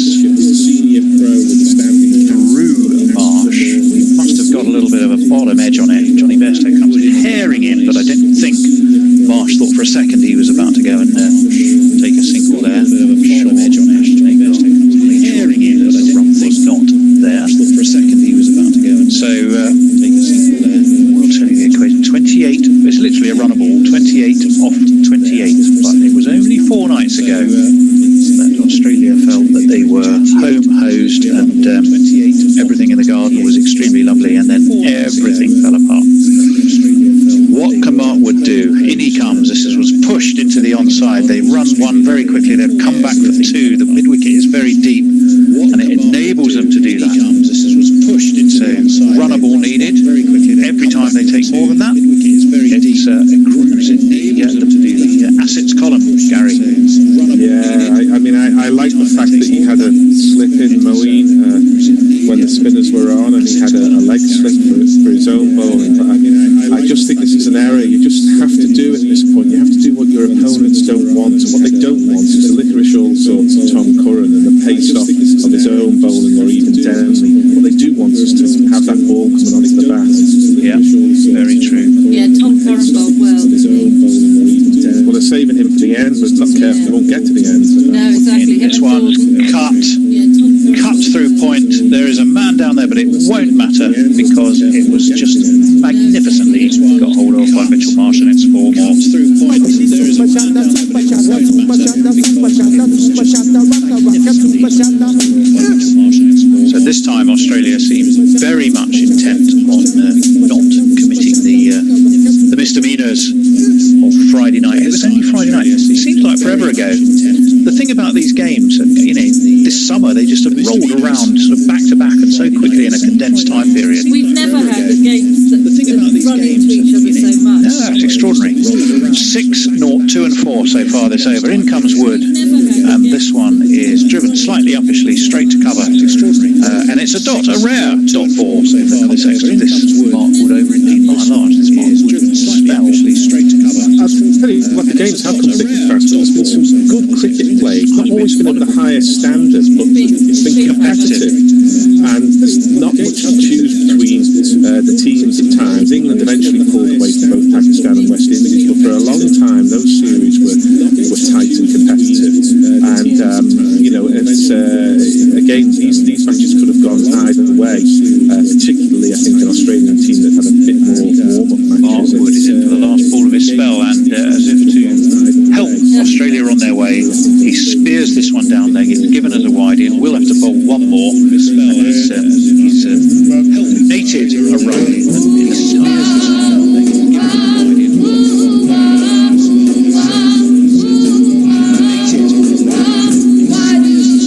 Yeah, I don't blame Mark Wood for this, because he's been brought into the side to bowl fast, and bowling fast is what he's doing. It's just that England do not need the fast bowling at the moment on this pitch in these circumstances. Bowling fast is what he's doing. It's just that England do not need the fast bowl one more.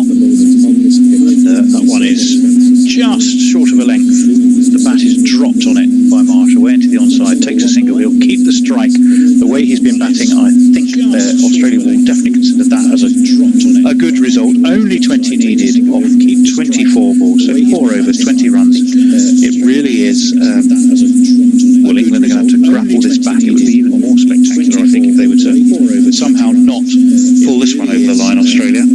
Can I just say that Jason Hiscock has come to my rescue and said that Boy played one full day. Can I just say that Jason Hiscock has come to my rescue and said I thought I'd seen him play something. And Jay Grove says Gary makes everyone quiet by comparison.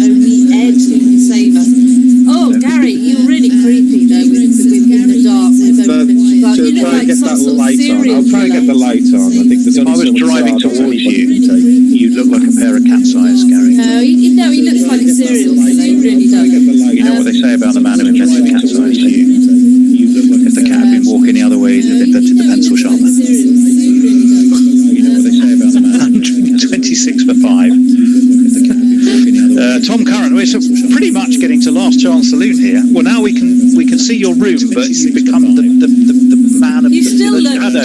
You are the shadow in the lighted room. Yeah, look, I mean, I don't do this kind of thing. Cameras, images, I can do words, I can talk, I can't do all the rest of it. You can do words, no one will dispute that. You've 100% agreement on that. Curran in, right arm over, flicked off his hip by Mitchell Marsh, down to deep backward square. They'll certainly have taken a single. Will they have green back for two? Flicked off his hip. No, they haven't taken a single. Will they have green back? So 7 for Agar. He's going to be on strike. Just 5 balls face for him. Andy says you look even more sinister. I can't wait, can I? I've never been very good with image technology. I remember I got a camera, I think, for my 21st birthday. It was an old school camera. You know, at the time you put film in. Could I ever get that film in the camera? Could I? What have you done with Hank Marvin and Bruce Welch and the other shadows? That's what I want to know. Tom Curran, those elbows of his are pumping. And that one, well, look at a funny shot. It was looking for, I think, for a full-blooded pull and sort of a stop pull is the best way I could describe that. It's down to Adil Rashid, who's down there at the back point. It's another single for Australia, another step closer to what really should be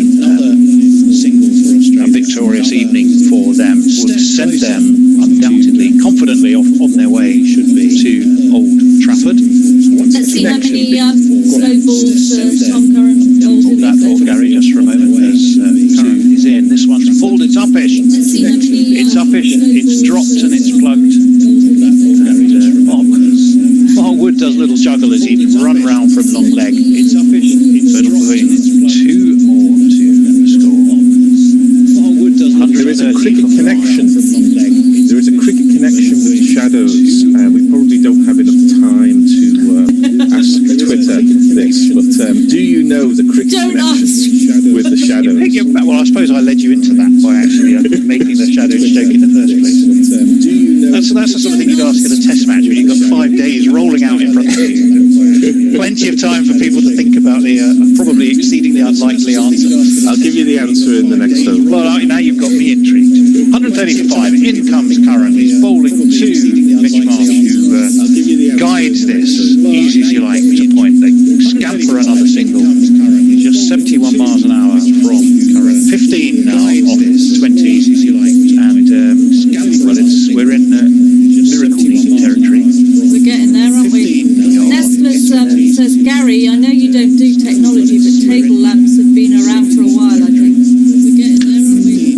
Nestless All you need is light in front of you instead of behind you, Gary. No, it's not. All right, okay. I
Perhaps they could disguise your voice as well. Oh yeah, that's true. Yeah. Gary the Hatman Naylor chose not to be identified. So, the connection between the Shadows and cricket is one of the great theme tunes in sports programming. The World Series cricket theme music, if you can remember, what was it? Fantastic opening credit.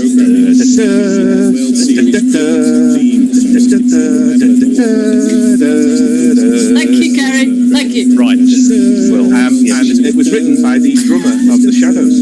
brilliant. Chris Jordan is going to see if he can't help create some form of miracle from an England perspective and arrest Australia's inexorable progress. Good ball onto off stump, but the bat expertly dropped upon it by Marsh, who's got a really good sense of where the field are. He knew there was a single there. Owen Ali wasn't able to get in quick enough to prevent it, and one run is all that is needed really at this stage. Well, he's needing more than one, but with 17 to get 14, there's not much wrong with singles. If you haven't seen the opening credits of World Series cricket, I advise you to go and see because they are fantastic. Okay, so it wasn't actually a Shadows song, but the music was written by the drummer of the Shadows. Is that what you're saying, Gary? I understand, if my memory serves me well. It wasn't actually a Shadows song. Jay Grover says, Jesus fucking Christ, Gary, you look like a psychotic hamster channeling Norma Desmond. Psychotic hamster? Psychotic Hamster, I think, was one of AC/DC's.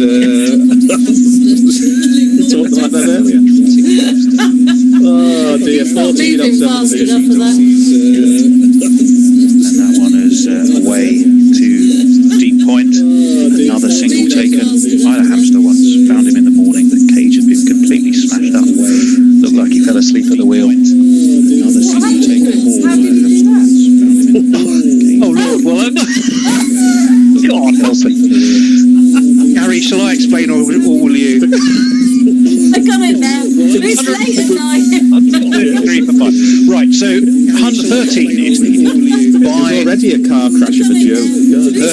Terrible. They were so bad that I thought it was real. 16 for 4. Mitchell Marsh is facing Chris Jordan, England's arch finisher, and finds the right ball there, 84 miles an hour, and a cut down into the ground this time, goes straight to cover, and there is no run. If England can haul it back to a run now, going into the last 2 overs, they will feel all is not fully lost. Does Jordan and currently certainly have enough variation for that? Well, yes, they do, and Jordan is there to bowl that last over. This, of course, is only his second. Number 14 for him.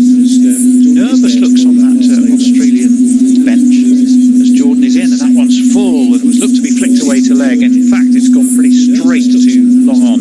It will get Australia another single. So one ball closer to that 100 it would need, but one ball closer to it. 12 or 14 is all that really matters. 136.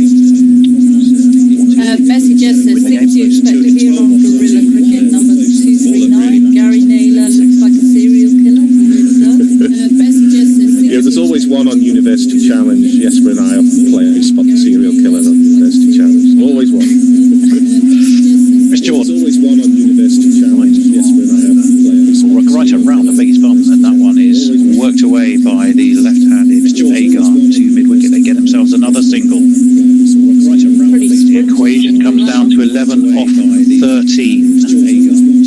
Yeah, he's played a decent innings here, Ashton Agar, in support of Mitchell Marsh. Obviously, Mitchell Marsh is going to score more of the runs, but Agar's job is to tick over at a run of ball relatively risk-free, and I think he has. Well, they did take a risk there because that actually had that hit. I think Agar might have been in serious bother.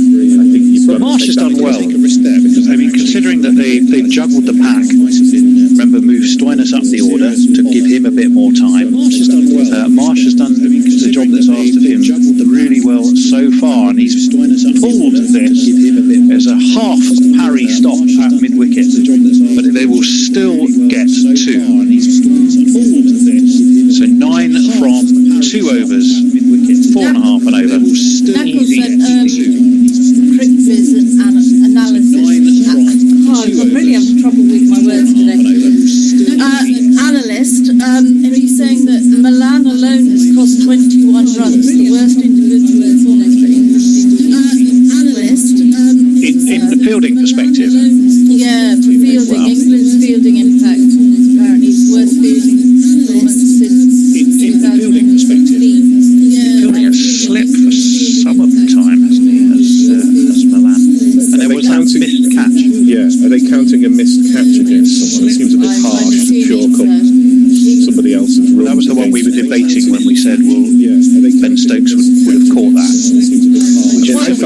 harsh on Darren Milan, but I felt he was standing a bit too narrow. I thought he should have been standing tighter because, bats are being thrown hard at balls and tend to go a little wider. So I felt he was standing in the wrong position. I think once he is as fine as that, you have to move pretty quickly to catch the ball, even though it didn't go at a great pace. So I felt the error was made in positioning rather than execution. Tom Curran it is. He's going to be bowling his fourth and final over. He's bowling it to Ashton Agar, the left-hander. And it's short, and it's pulled, and it's 1, 2, 3 bounces down to deep mid-wicket. He's bowling it to where Sam Billings is doing the fielding. It will be 2 more. 1, 2, 3. Sorry, that took a single actually, which probably sensible because it brings Mitch Marsh back onto strike. 8 from 11. They barely timed a shot off Tom Curran, which just goes to show, how many variations he's had. He has gone for runs, obviously, but they just cannot get him to the boundary because they can't hit the ball hard enough because it keeps coming at a different paces, angles, everything else. Cue a 6 back over his head now. He needs to be going through all his variations here. That one looked like a back of the hand slower ball outside of off stump, but it's steered nicely down to deep point. Billings again is the man. Another single on Australia's journey to what it should be. Victory 10 balls, 7 in front, 5 wickets in hand. Mitchell Marsh looking very well set, and he's come in and done everything that was asked of him. 37 or 31 in the context of T20, you'd go, well, that's not great. But it's been as good as it needs to be under a not easy set of circumstances. Hat-trick would be handy here. Well, hat-trick would be handy, you're right. Well, from an England perspective, that is true. Remembering, of course, we have listeners all around the world who don't always necessarily support England. 11:39 for 5. Yes.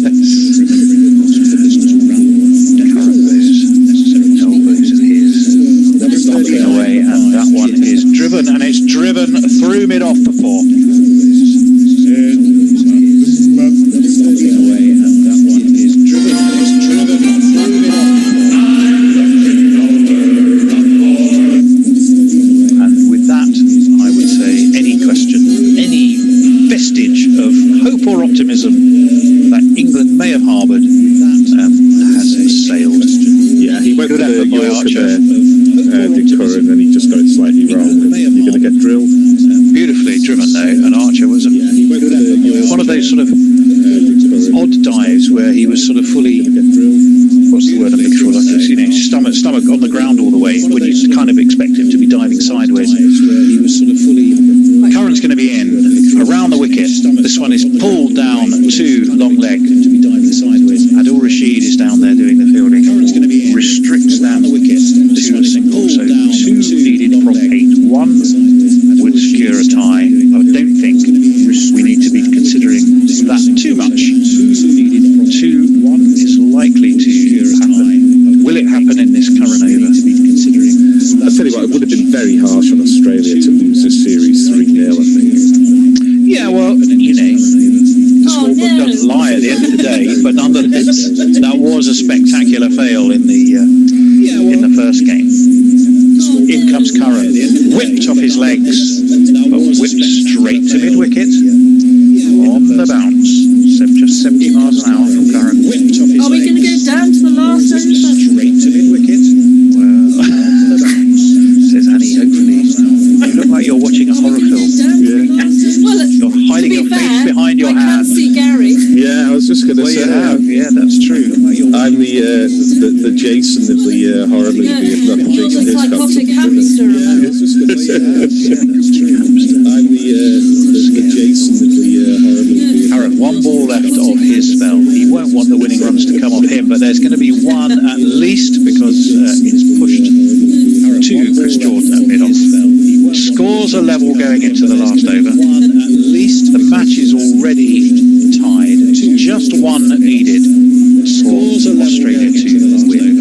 You would say tonight it's been very well deserved. They've just had a bit too much. Possibly, if you look at the difference between the sides, that opening spell by Hazelwood and Stark was frugal and challenging, whereas Archer and Wood in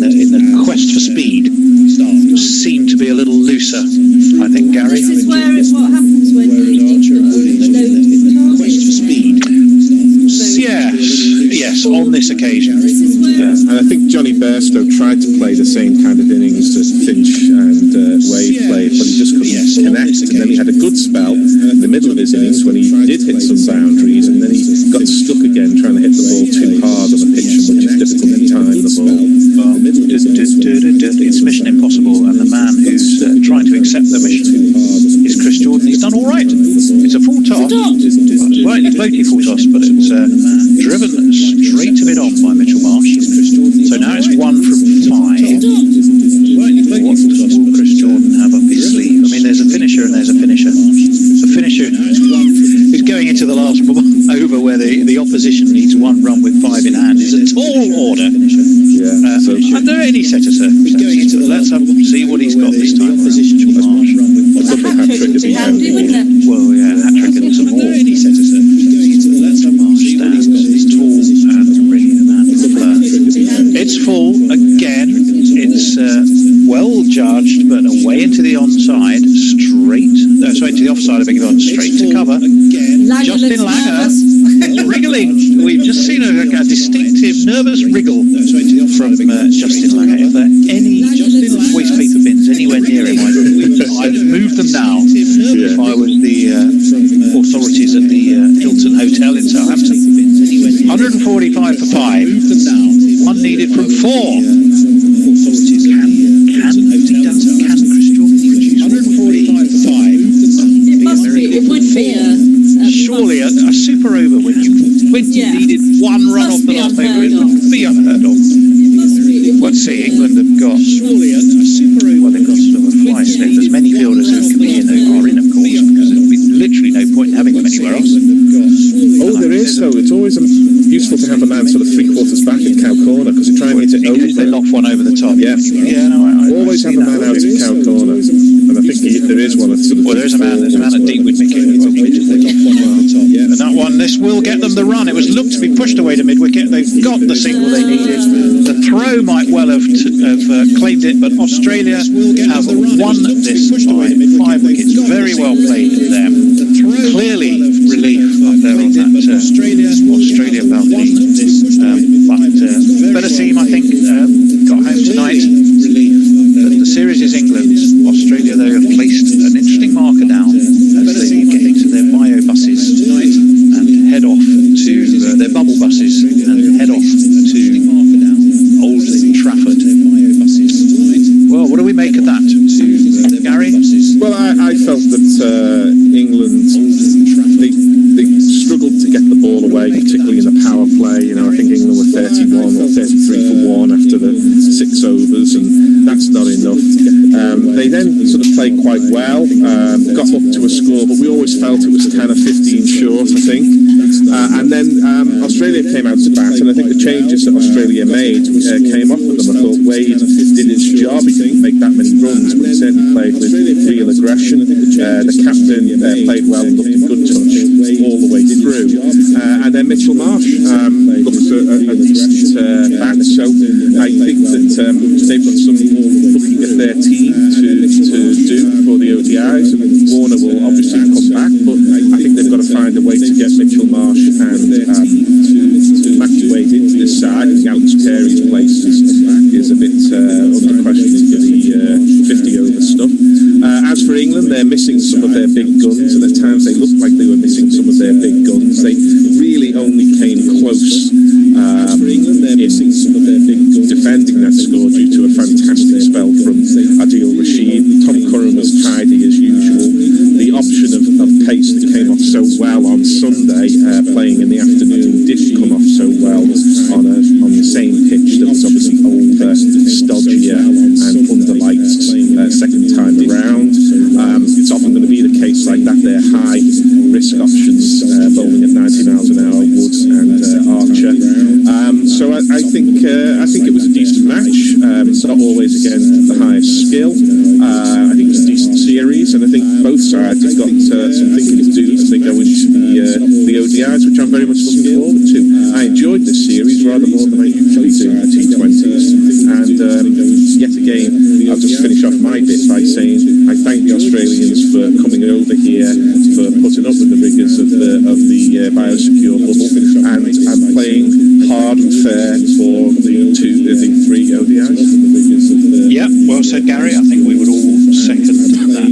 So, Annie, I'll just run through the scorecard and then any last messages on any of our platforms, and we can close out. So, a reminder, of course, Australia have won by 5 wickets, set a target of 146 to win. They achieved that after 90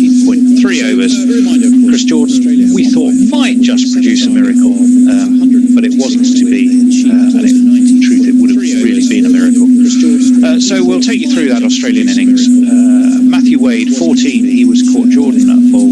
Mark Wood had been Aaron Finch.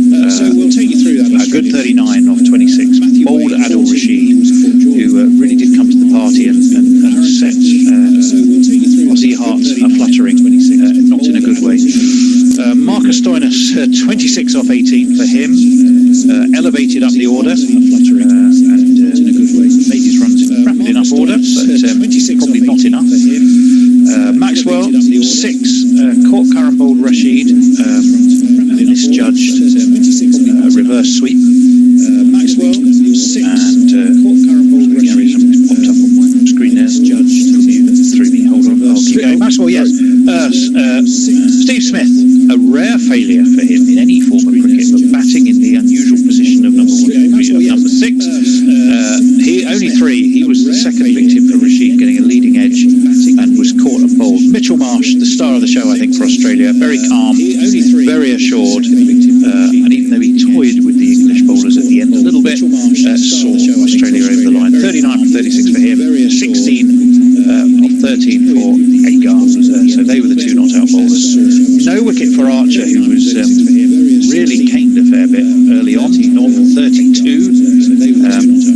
1 for 38 for Mark Wood, none for 19 Chris Jordan. A fine effort, particularly towards the end, but just not quite enough. 3 for 21 for Adil Rashid, very much the standout England bowler. 1 for 23 for Curran, went through all his variations and proved to be economical enough for sure. None for 8 off 1 for Joe Denley, none for 5 off 1 for Moeen Ali. Australia won by 5 wickets. We will just say some final messages before we say our farewells. Annie? Yeah, thanks to everybody who donated marks in. Just say some final messages before we say our brilliant, thank you guys. Any last donations you want to make? Remember, go for it. We are a voluntary organisation. It keeps us on the road. It keeps us coming to you. Generous offer by Mark. Double up on any donations that were made. You can still make the donation. You will have our eternal gratitude. Yeah, thanks everybody. I'm delighted for Rashid. He bowled really well, and I thought it was a second-ish team. We really missed that spark of Butler and Morgan, I think, in this team. But yeah, it was a good series, and I agree with Gary. I think it was great that the Australians came over, and I look forward to the ODIs. As far as messages are concerned, I'm not reading that one, Jay Graver. Farhan says, what is the percentage of the tie, Tony? That was a little while ago, sorry. The Bish has the most authoritative voice for bad jokes, says JC. He's had plenty of practice. Yeah, definitely. Yes, I was so sure. Nestle says, Gary, Brian Bennett, the Shadows drummer, also composed smashing BBC theme music. But we're not going too much into the Shadows. No, that's not too much. We'll start Gary off again, and yeah, we'll get there. Right, thank you all very much. Gary, please read Sinclair. Tony, please continue with excellent interviews. And Annie, please look on the Gorilla Cricket website where I can get your magazine. You are all good deeds in a naughty world. Oh, thank you. So shines a good deed in a naughty world. I think that's a mention to Venice, isn't it? Jay Grove says, my appreciation for the bear is a given. How much vaccines did we get in the end? Bear, are you able to tell us? He's somewhere else. Sorry, say again? Did you get that, Bear? No, say again, sorry. How much dosh did we get? We raised $225 or pounds. Did you get that? How much? 225. Wow. Which Mark said he's matched, so that's thank you very much. Very much indeed. Well, it comes thick and fast. It still does. You only have to wait until Friday, 1 o'clock English time, and it comes thick and fast. It's to Old Trafford. The bubbles go, and